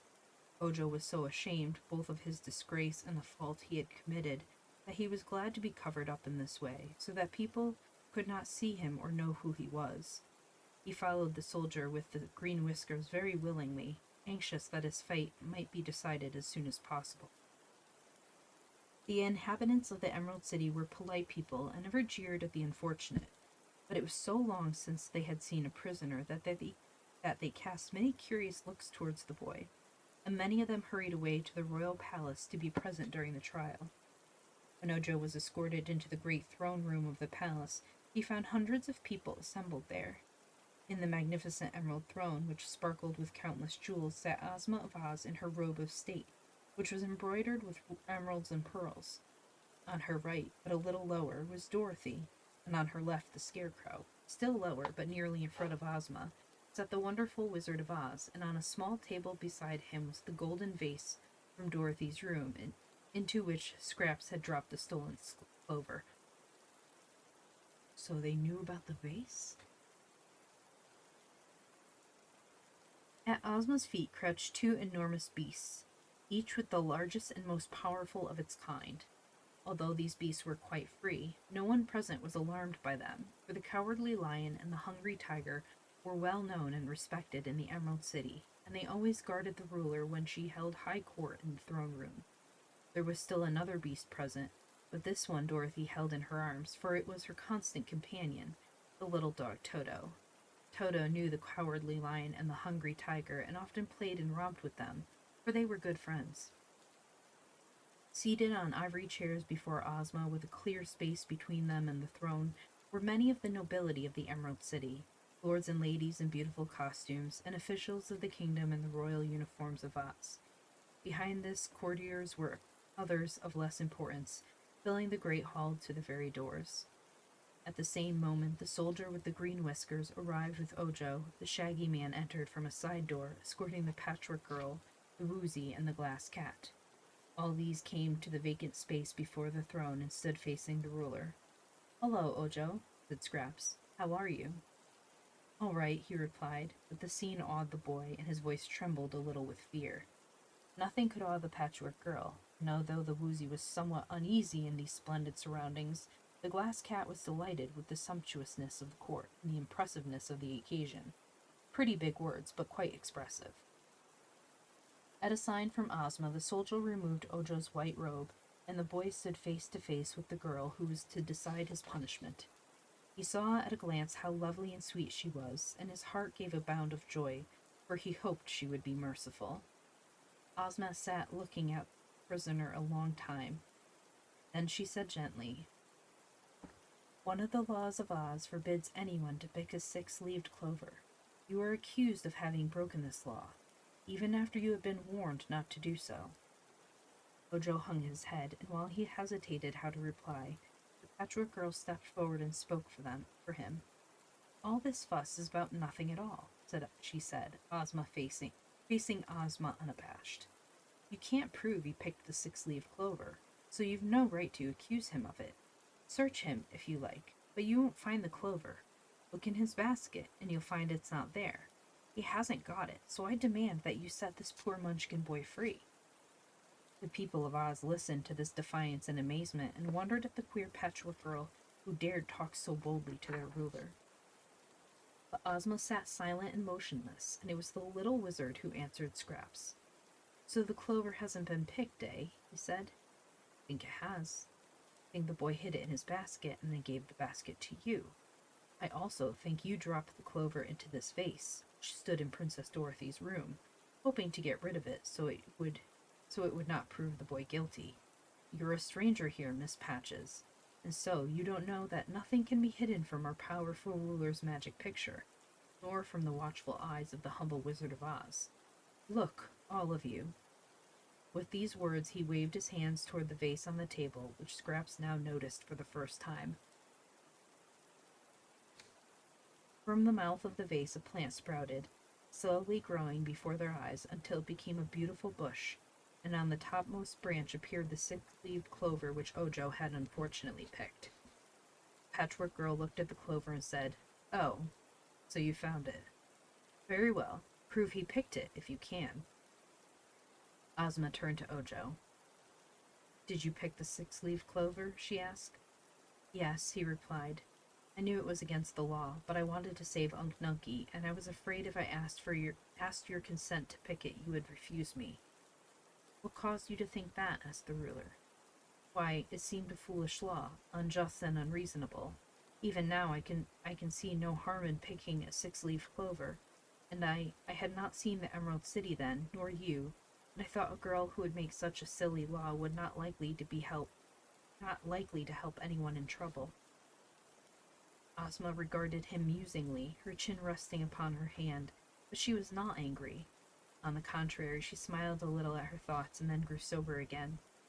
"I suppose a good many laws seem foolish to those who do not understand them," she said, "but no law is ever made without some purpose. That purpose is usually to protect all the people and guard their welfare. I don't know about that. As you are a stranger, I will explain this law, which to you seems foolish. Years ago, there were many witches and magicians in the land of Oz, and one of the things they often used in making their magic charms and transformations was a six-leaved clover. These witches and magicians caused so much trouble among my people, often using their powers for evil rather than good, that I decided to forbid anyone to practice magic or sorcery except Glinda the Good and her assistant, the Wizard of Oz, both of whom I can trust to use their arts only to benefit my people and to make them happier. Since I issued the law, the land of Oz has been far more peaceful and quiet, but I learned that some of the witches and magicians were still practicing magic on the sly and using the six-leaved clovers to make their potions and charms. Therefore, I made another law forbidding anyone from plucking a six-leaved clover, or from gathering other plants and herbs which the witches boil in their kettles to work magic with. That almost put an end to wicked sorcery in our land. So you see, the law was not a foolish one, but wise and just. And in any event, it is wrong to disobey a law. I mean, yeah. I'm like, mm,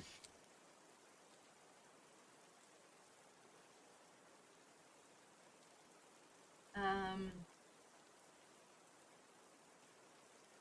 yeah.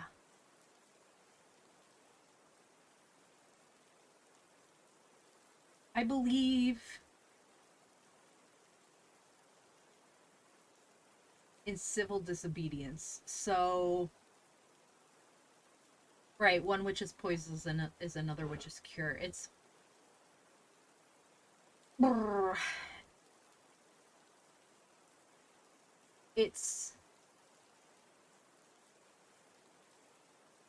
yeah, I don't necessarily agree to it like okay, punish the wicked witches, but I thought there used to be each of the lands had their own witch. Yeah, because Glinda was the good witch, so where'd the other good witch go? I don't know. Yeah, I don't know. I don't know. Ojo knew she was right and felt greatly mortified to realize he had acted and spoken so ridiculously. Well, Dorothy's squad took out two. She took out the evil ones. Um,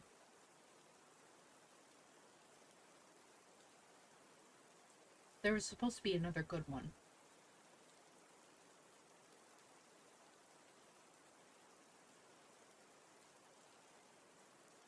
I don't think we ever met her. I don't remember. At least not in these. Maybe they are in the new Oz movies or something. I don't know.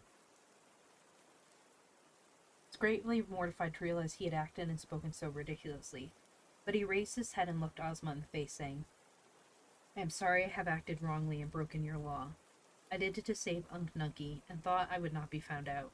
But I am guilty of this act, and whatever punishment you think I deserve, I will suffer willingly. Okay, but Scraps needs to be punished too because she aided. No, that's okay, Eladra. It's fine. I can't remember anything about the Witch of the North since Glinda's of the South. I know, I don't remember anything about her either. I don't think she's ever really mentioned.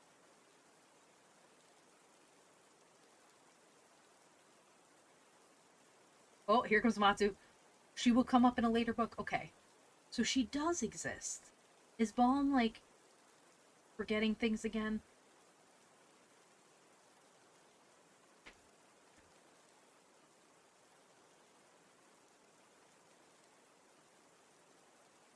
I feel like we're getting more. I think Baum forgets about her and Plummy brings her up again. Okay.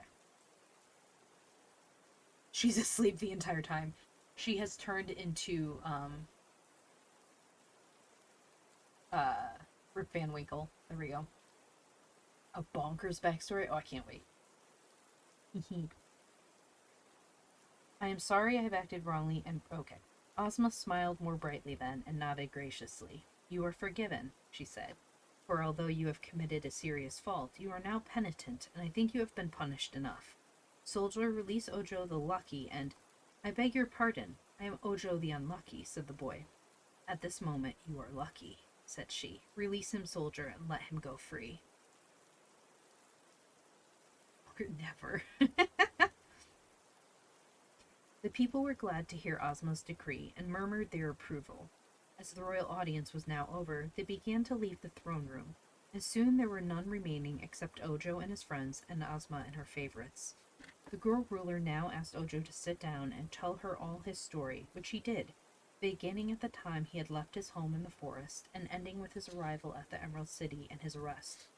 Ozma listened attentively and was thoughtful for some moments after the boy had finished speaking. Then she said, the crooked magician was wrong to make the glass cat and the patchwork girl, for it was against the law. and if he had not unlawfully kept the bottle of liquid petrification standing on his shelf, the accident to his wife Margolotte and to Unc Nunky could not have occurred. I can understand, however, that Ojo, who loves his uncle, will be unhappy unless he can save him. Also, I feel it is wrong to leave those two victims standing as marble statues when they ought to be alive. So I propose we allow Dr. Pipt to make the magic charm which will save them, and that we assist Ojo to find the things he is seeking. What do you think, wizard? That is perhaps the best thing to do, replied the wizard. But after the crooked magician has restored those poor people to life, you must take away his magic powers. I got to agree. I will, promised Ozma. Now tell me, please, what magic things must you find? Continued the wizard, addressing Ojo. The 3 hairs from the Woozy's tail I have, said the boy. That is, I have the Woozy, and the hairs are on his tail. The 6-leaved clover, You may take it and keep it, said Ozma. That will not be breaking the law, for it is already picked, and the crime of picking it is forgiven. Thank you, cried Ojo gratefully. Then he continued, the next thing I must find is a gill of water from a dark well. The wizard shook his head. That, said he, will be a hard task, but if you travel far enough, you may discover it. I am willing to travel for years if it will save Unc Nunky, declared Ojo earnestly. Then you'd better begin your journey at once, advised the wizard. Dorothy had been listening with interest to this conversation. Now she turned to Ozma and asked, May I go with Ojo to help him? Would you like to? Returned Ozma. Yes, I know Oz pretty well, but Ojo doesn't know it at all. I'm sorry for his uncle and poor Margolotte, and I'd like to help save them. May I go? If you wish to, replied Ozma. If Dorothy goes, then I must go to take care of her, said the Scarecrow decidedly. A dark well can only be discovered in some out-of-the-way place, and there may be dangers there. You have my permission to accompany Dorothy, said Ozma, and while you are gone I will take care of the Patchwork Girl. I'll take care of myself, announced Scraps, for I'm going to with the Scarecrow and Dorothy. I promised Ojo to help him find the things he wants, and I'll stick to my promise. Very well, replied Ozma, but I see no need for Ojo to take the glass cat and Woozy. I prefer to remain here, said the cat. I nearly been nicked 6 times already, and if they're going into dangers, it's best for me to keep away from them. Let Jellia Jam keep her till Ojo returns, suggested Dorothy. We won't need to take the Woozy either, but he ought to be saved because of the 3 hairs in his tail. Better take me along, said the Woozy. My eyes can flash fire, you know, and I can growl a little. I'm sure you'll be safer here, Ozma decided, and the Woozy made no further objection to the plan. After consulting together, they decided that Ojo and his party should leave the very next day to search for the gill of water from a dark well, so they now separated to make preparations for the journey. Ozma gave the Munchkin boy a room in the palace for that night, and the afternoon he passed with Dorothy, getting acquainted, as she said, and receiving advice from the Shaggy Man as to where they must go. As she said, the Shaggy Man had wandered in many parts of Oz, and so had Dorothy, for that matter, yet neither of them knew where a dark well was to be found. If such a thing is anywhere in the settled parts of Oz, said Dorothy, we'd probably have heard of it long ago. If it's in the wild parts of the country, no one there would need a dark well. Perhaps there isn't such a thing. Oh, there must be, returned Ojo positively, or else the recipe of Dr. Pipt wouldn't call for it. That's true, agreed Dorothy. If it's anywhere in the land of Oz, we're bound to find it. We're bound to find it. Well, we're bound to search for it anyhow, said the Scarecrow. As for finding it, we must trust to luck. Don't do that, begged Ojo earnestly. Called Ojo the Unlucky, you know.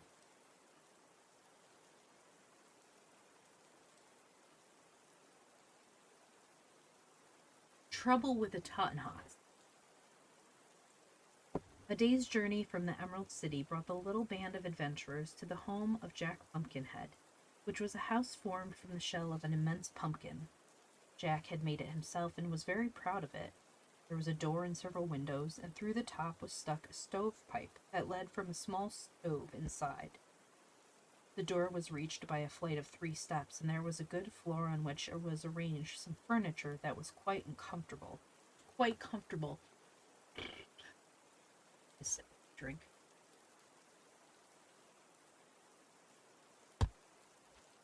my tea, which is not good at all.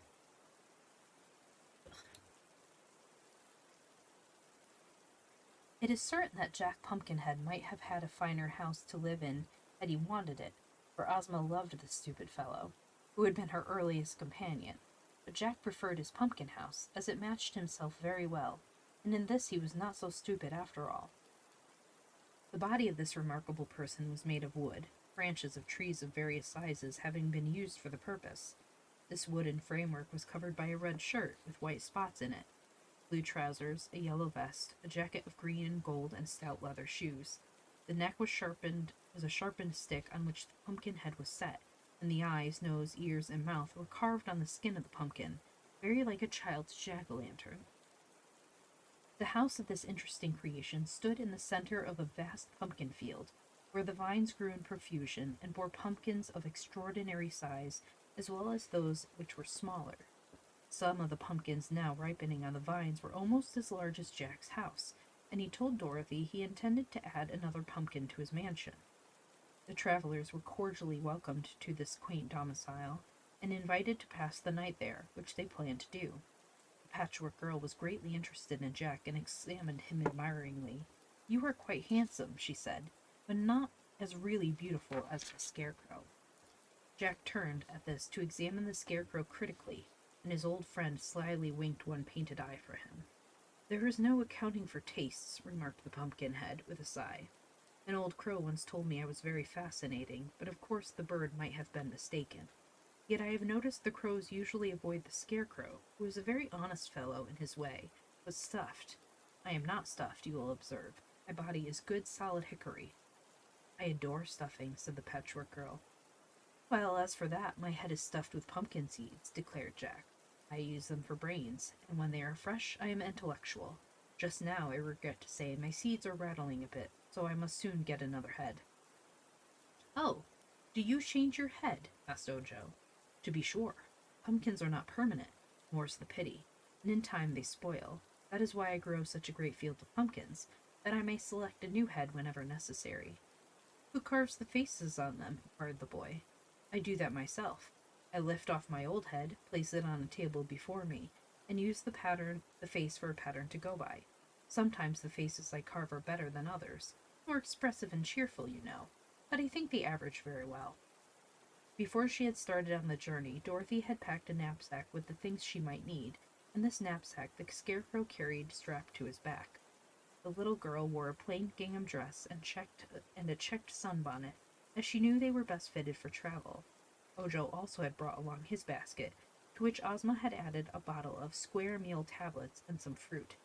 But Jack Pumpkinhead grew a lot of things in his garden besides pumpkins, so he cooked for them a fine vegetable soup, gave Dorothy, Ojo, and Toto, the only ones who found it necessary to eat, a pumpkin pie and some green cheese. For beds they must use the sweet dried grasses which Jack had strewn along one side of the room. That satisfied Dorothy and Ojo very well. Toto, of course, slept beside his little mistress. The Scarecrow, Scraps, and the Pumpkinhead were tireless and had no need to sleep. Why am I all,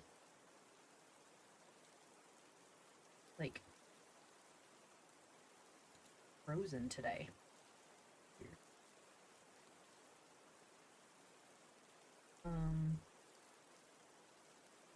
No need to sleep.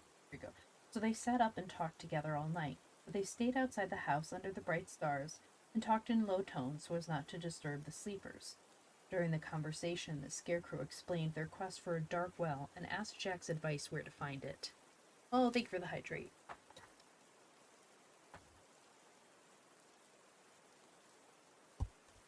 I appreciate it. We are definitely not finishing the story today, but we will definitely finish it.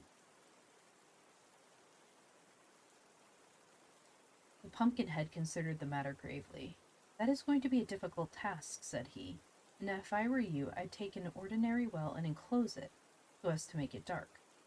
"I fear that wouldn't do," replied the Scarecrow. "The well must be naturally dark, and the water must never have seen the light of day, for otherwise the magic charm might not work well." "How much water do you need?" asked Jack. "A gill." "How much is a gill?" "Why, a gill is a gill, of course," answered the Scarecrow. who did not wish to display his ignorance. "I know," cried Scraps. "Jack and Jill went up the hill to fetch—" No, that's wrong," interrupted the Scarecrow. "There are two kinds of gills, I think. One is a girl and the other is a gillyflower," said Jack. "No, a measure." "How big a measure?" "Well, I'll ask Dorothy." So next morning they asked Dorothy what she said. "I don't know how much a gill is, but I've brought along a gold flask that holds a pint. That's more than a gill, I'm sure, and the Crooked Magician may measure it to suit himself. But the thing that's bothering us most, Jack, is to find the well." Jack gazed around the landscape, for he was standing in the doorway of his house. "This is a flat country, so you won't find any dark wells here," said he. "You must go into the mountains where rocks and caverns are." "And where is that?" asked Ojo. "In the Quadling country, which lies south of here," replied the Scarecrow. "I've known all along that we must go to the mountains." "So have I," said Dorothy. "But, goodness me, the Quadling country is full of dangers," declared Jack. "I've never been there myself, but—" "I have," said the Scarecrow. "I've faced the dreadful hammerheads, which have no arms and butt you like a goat. And I've faced the fighting trees, which bend down their branches to pound and whip you, and had many other adventures there." "It's a wild country," remarked Dorothy soberly, "and if we go there we're sure to have some troubles of our own. But I guess we'll have to go, if we want that gill of water from the dark well." So they said good-bye to the Pumpkinhead and resumed their travels, heading now directly toward the south country, where mountains and rocks and caverns and forests of great trees abounded. This part of the land of Oz, while it belonged to Ozma and owed her allegiance, was so wild and secluded that many queer peoples hid in its jungles and lived in their own way, without even a knowledge that they had a ruler in the Emerald City. If they were left alone, these creatures never troubled the inhabitants of the rest of Oz, but those who invaded their dominions encountered many dangers from them. It was a 2 days' journey from Jack Pumpkinhead's house to the edge of the Quadling country, for neither Dorothy nor Ojo could walk very fast, and they often stopped by the wayside to rest. First night they slept on the broad fields among the buttercups and daisies, and the Scarecrow covered the children with a gauze blanket taken from his knapsack, so they would not be chilled by the night air. Toward evening of the second day they reached a sandy plain where walking was difficult. Some distance before them they saw a group of palm trees with many curious black dots under them, so they trudged bravely on to reach that place by dark and spend the night under the shelter of trees. The black dots grew larger as they advanced, and although the light was dim, Dorothy thought they looked like big kettles turned upside down. Just beyond this place a jumble of huge, jagged rocks lay scattered, rising to the mountains behind them. Our travelers preferred to attempt to climb these rocks by daylight. They realized that for a time this would be their last night on the plains. Twilight had fallen by the time they came to the trees, beneath which were the black circular objects they had marked from a distance. "Thank you for the follow, Doggo Tricks. Doggo Tricks. Welcome to class."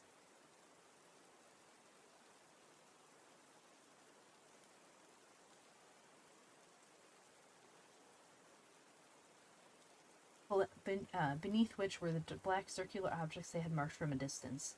Dozens of them were scattered around, and Dorothy bent near to one, which was about as tall as she was, to examine it more closely.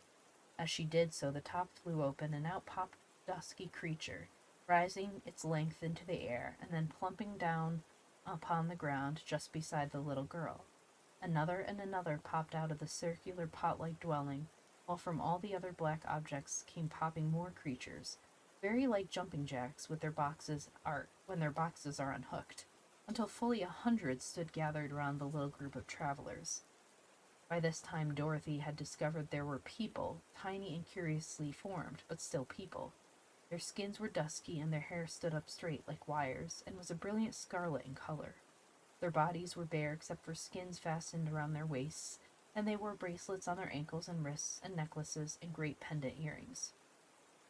Toto crouched beside his mistress and wailed, as he did not like these strange creatures a bit.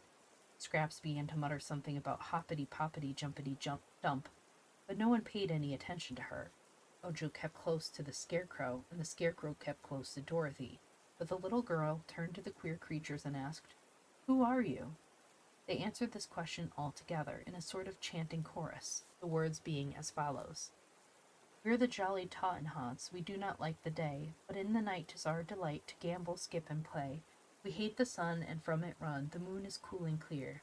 So on the spot each Tottenhot waits for it to appear. We're every one chock full of fun, and full of mischief too. But if you're gay and with us play, we'll do no harm to you. Glad to meet you, Tottenhots, said the Scarecrow solemnly. But you mustn't expect us to play with you all night, for we've traveled all day, and some of us are tired. And we never gamble, added the Patchwork Girl. It's against the law. Oh, my eye, it's itching. 'Tis that time of night.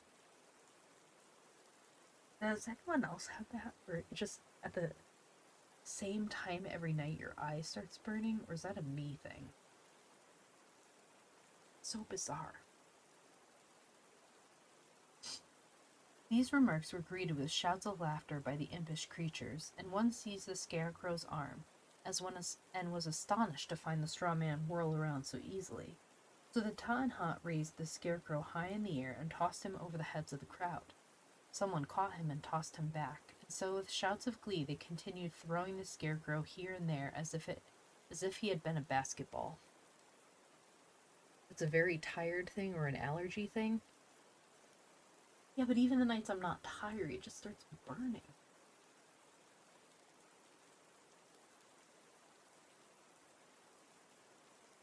Presently another imp seized Scraps and began to throw her about in the same way. They found her a little heavier than the Scarecrow, but still light enough to be tossed like a sofa cushion, and they were enjoying the sport immensely when Dorothy, angry and indignant at the treatment of her friends were receiving, rushed among the Tottenhots and began slapping and pushing them until she had rescued the Scarecrow and the Patchwork Girl and held them close on either side of her.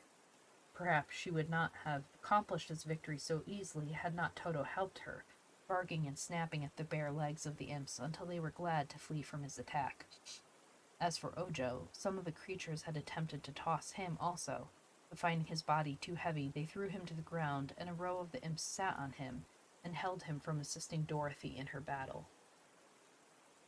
An eye in rebellion, it seems to be.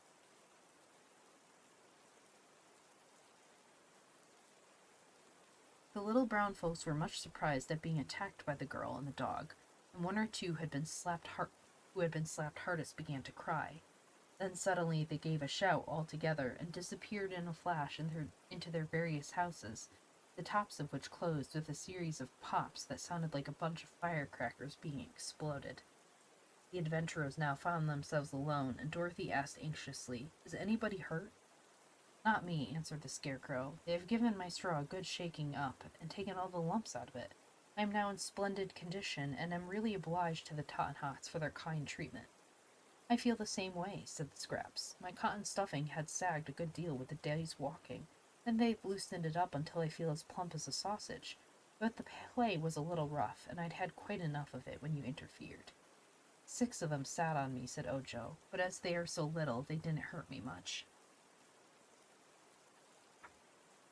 Just then the roof of the house in front of them opened, and a Tottenhot stuck his head out, very cautiously, and looked at the strangers. "Can't you take a joke?" he asked reproachfully. "Haven't you any fun in you at all?" "If I had such quality," replied the Scarecrow, "your people would have knocked it out of me. But I don't bear grudges. Forgive you." "So do I," added Scraps. "That is, if you behave yourselves after this." "It was just a little rough house, that's all," said the Tottenhot. "But the question is not if we will behave, but if you will behave. We can't be shut up here all night, because this is our time to play, nor do we care to come out and be chewed up by a savage beast or slapped by an angry girl. That slapping hurts like 60. Some of my folks are crying about it. So here's the proposition. You let us alone, and we'll let you alone." "You began it," declared Dorothy. "Well, you ended it, so we won't argue the matter. May we come out again, or are you still cruel and slappy?" "Tell you what we'll do," said Dorothy. "We're all tired and want to sleep until morning. If you'll let us get into your house and stay there until daylight, you can play outside all you want to." "That's a bargain," cried the Tottenhot eagerly, and he gave a queer whistle that brought his people popping out of their houses on all sides. When the house before them was vacant, Dorothy and Ojo leaned over the hole and looked in, but could see nothing because it was so dark. But if the Tottenhots slept here all day, the children thought they could sleep here at night, so Ojo lowered himself down and found it was not very deep. There's a soft cushion all over, he said. Come on in. Dorothy handed the... Hello, Yomi. Welcome in.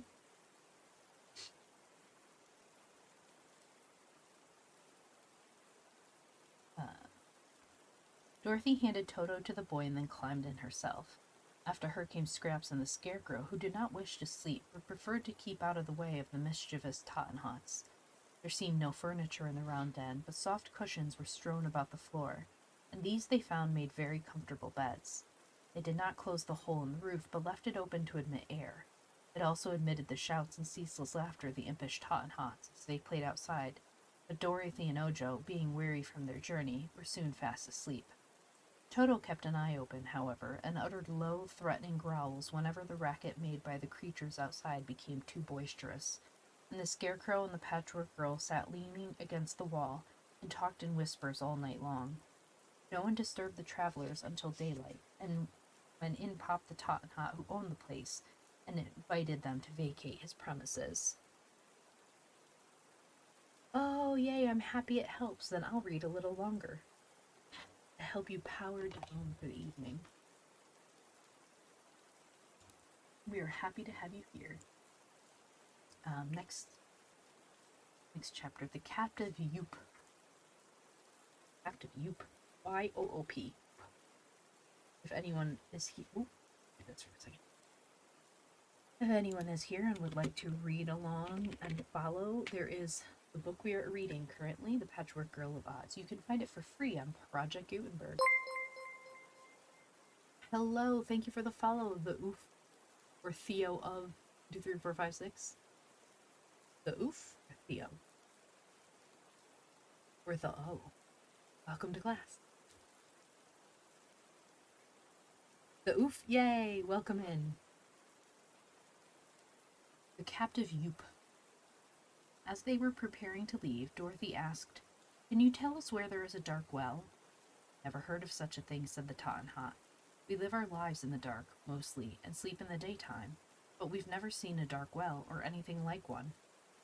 "Does anyone live on these mountains beyond here?" asked the Scarecrow. "Lots of people, but you'd better not visit them. We never go there," was the reply. "What are the people like?" Dorothy inquired. "Can't say. We've been told to keep away from the mountain paths, and so we obey. This sandy desert is not good enough for us. This sandy desert is good enough for us, and we're not disturbed here," declared the Tottenhot. So they left the man snuggling down to sleep in his dusky dwelling, and went out into the sunshine, taking the path that led toward the rocky places. They soon found it hard climbing, for the rocks were uneven and full of sharp points and edges, and now there was no path at all.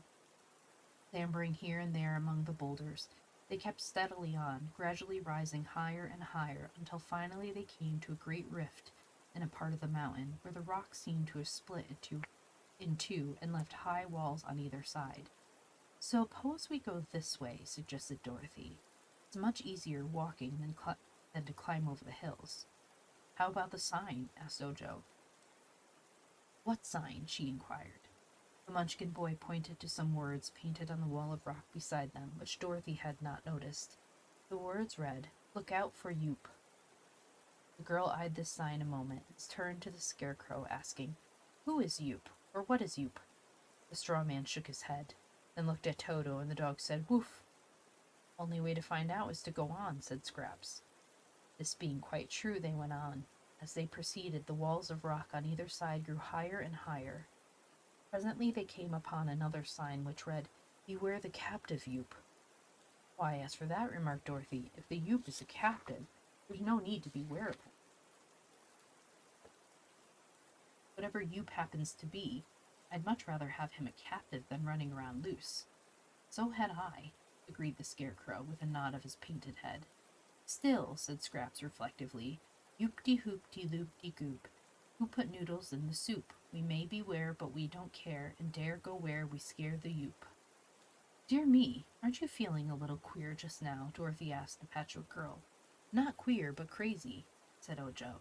"When she says those things, I'm sure her brains get mixed somehow and work the wrong way." "I don't see why we are told to beware the Yoop unless he is dangerous," observed the Scarecrow in a puzzled tone.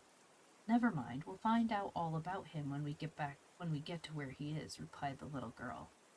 The narrow canyon turned and twisted this way and that, and the rift was so small that they were able to touch both walls at the same time by stretching out their arms.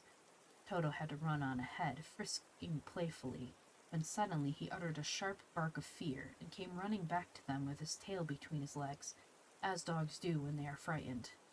Ah, said the Scarecrow, who was leading the way, we must be near Yoop. Just then, as he rounded a sharp turn, the straw man stopped so suddenly that all the others bumped against him. What is it? Asked Dorothy, standing on tiptoes to look over his shoulder. But when she saw what it was and cried, "Oh!" in a tone of astonishment. In one of the rock walls, that of their left, was hollowed a great cavern, in front of which was a row of thick iron bars, the tops and bottoms being firmly fixed in the solid rock. Over this cavern was a big sign, which Dorothy read with much curiosity, speaking the words aloud that all might know what they said.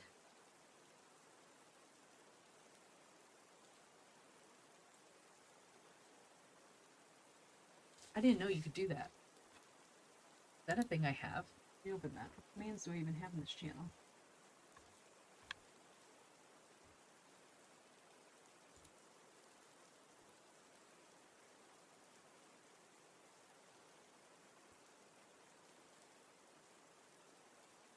Channel commands, let me see. Now I'm curious.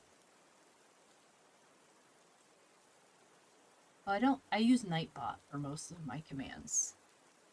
Thank you for the lurk, I appreciate it.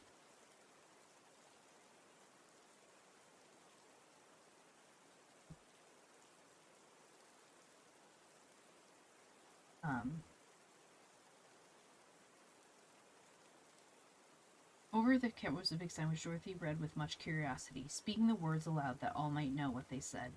Mr. Yoop, his cave. The largest untamed giant in captivity. Height, 21 feet. And yet he has but 2 feet. Weight, 1,640 pounds. But he waits all the time. Age, 400 years and up, as they say in the department store advertisement. Temper, fierce and ferocious, except when asleep. Appetite, ravenous, prefers meat people and orange marmalade. Strangers approaching this cave do so at their own peril. P.S. Don't feed the giant yourself. Do they mean don't feed the giant yourself, as in you feed them your body? I don't know. Very well, said Ojo with a sigh. Let's go back. A long way back, declared Dorothy. So it is, remarked the Scarecrow, and it means a tedious climb over those sharp rocks if we can't use this passage. I think it would be best run by the giant's cave as fast as we can go. Mr. Yoop seems to be asleep just now. Meat people with marmalade or meat people with marmalade both sound fairly good. I'm a vegetarian, so it's a no from me. You forgot this bit about the book? Oh my, I like the pun. Height 21 feet. Yet he has but 2 feet. But the giant wasn't asleep. He suddenly appeared at the front of his cavern, seized the iron bars in his great hairy hands, and shook them until they rattled in their sockets.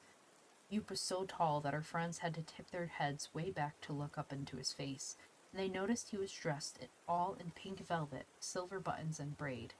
The giant's boots were of pink leather and had tassels on them, and his hat was decorated with an enormous pink ostrich feather carefully curled. Marmalade is pretty good. Yo-ho, he said in a deep bass voice. I smell dinner. I think you are mistaken, replied the Scarecrow. There is no orange marmalade around here. Ah, but I eat other things, asserted Mr. Yoop. That is, I eat them when I can get them. But this is a lonely place, and no good meat has passed by my cave for many years, so I am hungry. Haven't you eaten anything in many years? Asked Dorothy. Nothing except 6 ants and a monkey. I thought the monkey would taste like meat people, but the flavor was different. I hope you will taste better, for you seem plump and tender. Oh, I'm not going to be eaten, said Dorothy. Why not? I shall keep out of your way, she answered. How heartless, wailed the giant, shaking the bars again. Consider how many years it is since I've eaten a single plump little girl. They tell me meat is going up, but if I can manage to catch you, I'm sure it will soon be going down. I'll catch you if I can." With this, the giant pushed his big arms, which looked like tree trunks except that tree trunks don't wear pink velvet, between the iron bars, and the arms were so long that they touched the opposite wall of the rock passage. Then he extended them as far as he could reach toward our travelers, and found he could almost touch the scarecrow, but not quite. "Come a little nearer, please," begged the giant. "I'm a scarecrow." "Scarecrow? Ugh, I don't care a straw for a scarecrow. Who's that bright-colored delicacy behind you?" "Me," asked Scraps. "I'm a patchwork girl, and I'm stuffed with cotton." "Dear me," sighed the giant in a disappointed tone. "That reduces my dinner from 4 to 2. And the dog. I'll save the dog for dessert." Toto growled, keeping a good distance away. "Back up," said the scarecrow to those behind him. "Let us go back a little way and talk this over." So they turned and went around the bend in the passage, where they were out of sight of the cave, and Mr. Yoop could not hear them. "My idea," began the scarecrow, when they had halted, "is to make a dash past the cave, going on a run." "He'd grab us," said Dorothy. "Well, he can't grab but one at a time, and I'll go first. As soon as he grabs at me, the rest of you can slip past him out of his reach, and he will soon let me go, because I'm not fit to eat." They decided to try this plan, and Dorothy took Toto in her arms, so as to protect him. She followed just after the scarecrow. Then came Ojo, with Scraps the last of the 4. Their hearts beat a little faster than usual as they again approached the giant's cave, this time moving swiftly forward. It turned out about the way the scarecrow had planned. Mr. Yoop was quite astonished to see them come flying toward him, and thrusting his arms between the bars, he seized the scarecrow in a firm grip. In the next instant, he realized from the way the straw crunched between his fingers that he had captured a non-eatable man. But during that instant of delay, Dorothy and Ojo had slipped by the giant and were out of reach. Uttering a howl of rage, this monster threw the scarecrow after them with one hand and grabbed Scraps with the other. The poor scarecrow went whirling through the air, and so cleverly was he aimed that he struck Ojo's back and sent the boy tumbling head over heels, and he tripped Dorothy and sent her, also, sprawling upon the ground. Toto flew out of the little girl's arms and landed some distance ahead, and all were so dazed that it was a moment before they could scramble to their feet again. When they did so, they turned to look toward the giant's cave, and at that moment, the ferocious monster threw the Patchwork Girl at them. Matsu threw the scarecrow, and I was like, wait, when did I do that? You did. Now. Down went all 3 again in a heap with Scraps on top. The giant roared so terribly that for a time they were afraid he had broken loose. But he hadn't. So they sat in the road and looked at one another in a rather bewildered way, and then began to feel glad.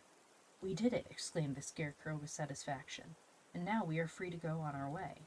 "Mr. Yoop is very impolite," declared Scraps. "He jarred me terribly.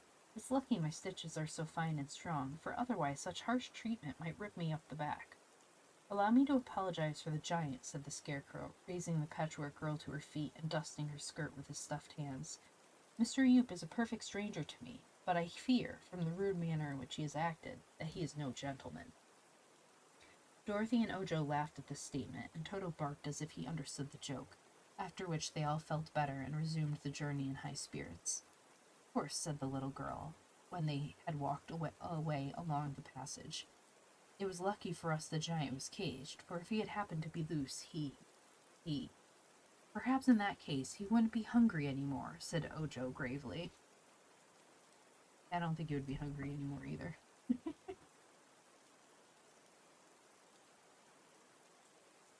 Oh, so yeah, Yaladre, they the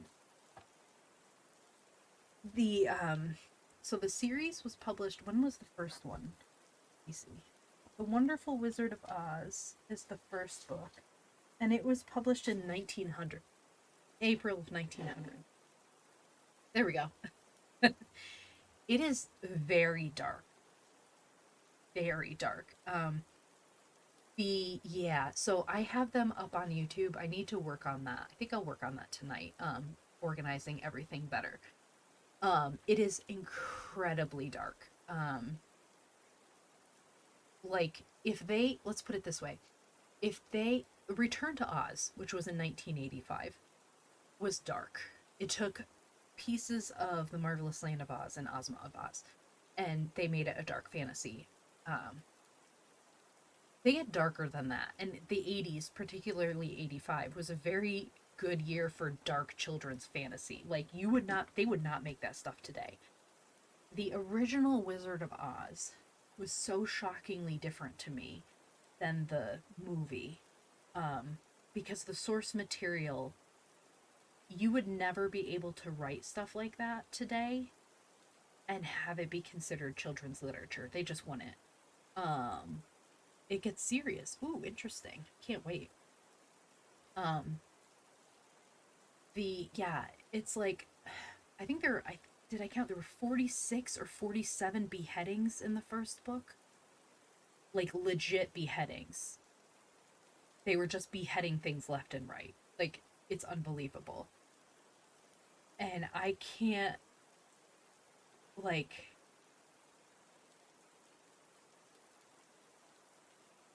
yeah.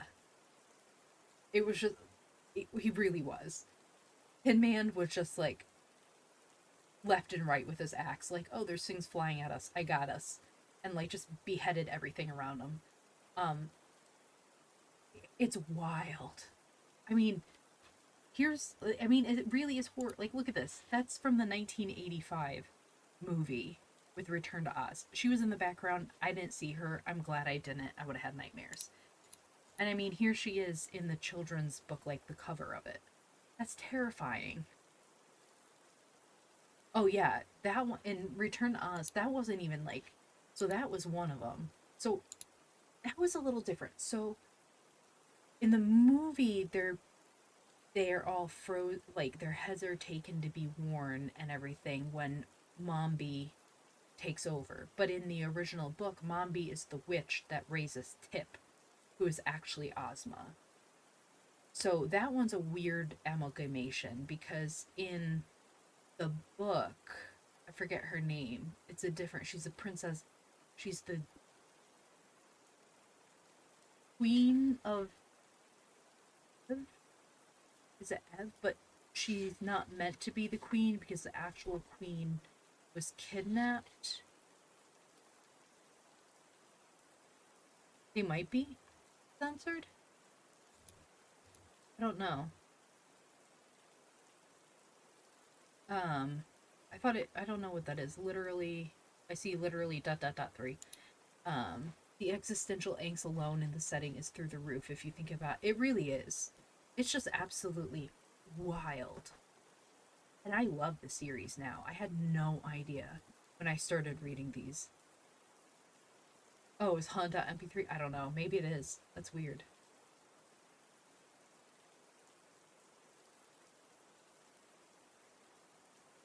Maybe it does censor that. I'm not sure. Good to know, I guess. I was reading it, and while I was reading it, I was like, oh my god, this is so dark. Oh, no, no worries. There's characters. Langvedere, yeah, Langvedere. Princess Langvedere. She takes over Ev after the queen is kidnapped and put into slavery with her children by the Gnome King. And Mombi in the movie, Mombi is a combination of Princess Langvedere and the witch Mombi. There's differences. There's similarities, but differences. It's absolutely fascinating. Absolutely fascinating. I love them all. But yeah, very dark. I would say, I don't know which one's the darkest, but The Wizard of Oz definitely has the most beheadings. That's for sure. And Matsu, are we reading The Scarecrow of Oz together? Oh, it's his niece. Former King of Ev's niece. I couldn't remember if it was niece or sister or what. It's been so long. Yes, so we're going to read that. So there's this one, and then after this is the TikTok of Oz, and then Matsu and I will be reading the Scarecrow of Oz together, which is exciting. The man going with the axe, so many kills. Yeah, it really is wild. That's what. No, don't hurry through. I still have. I'm gonna finish Patchwork Girl next week. Because I'm gonna end here today, and then I still have TikTok of Oz. I have that book upstairs, so. Great. Okay, see, we're gonna end the story there today. So. Oh, and we're going to go visit Falcor. So, I don't even try to find anyone else out reading days. So Falcor is reading The Adventures of Sherlock Holmes. Yes, let's go. So Falcor is my absolute favorite live streamer. And she's absolutely sweet and amazing. So let's go visit Falcor. Mystery time. Yes, it's mystery time. And for anyone who doesn't know Falcor, I know she'll introduce herself, but she is a super sweet, soothing voice streamer who reads. I think Waste, you introduced me to her, and I absolutely love her now. She's so calm and soothing. So let us go to give her a visit. Everyone, I will see you on Sunday.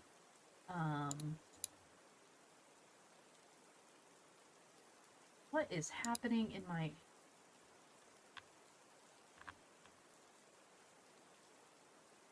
Interesting. I just got 97 messages from someone saying block me, and then very inappropriate language. Okay, interesting. Yeah, she knocks me out too. Like, if I put her on, I'm done. Okay, so here we go. We're gonna go raid her, and I hope everyone has a good time over there. Let's send her some love. I will see you on Sunday for some more Burning Shores and the last of it. We're gonna stream until we beat the game. So have a good night, everyone. I will see you on Sunday. Bye.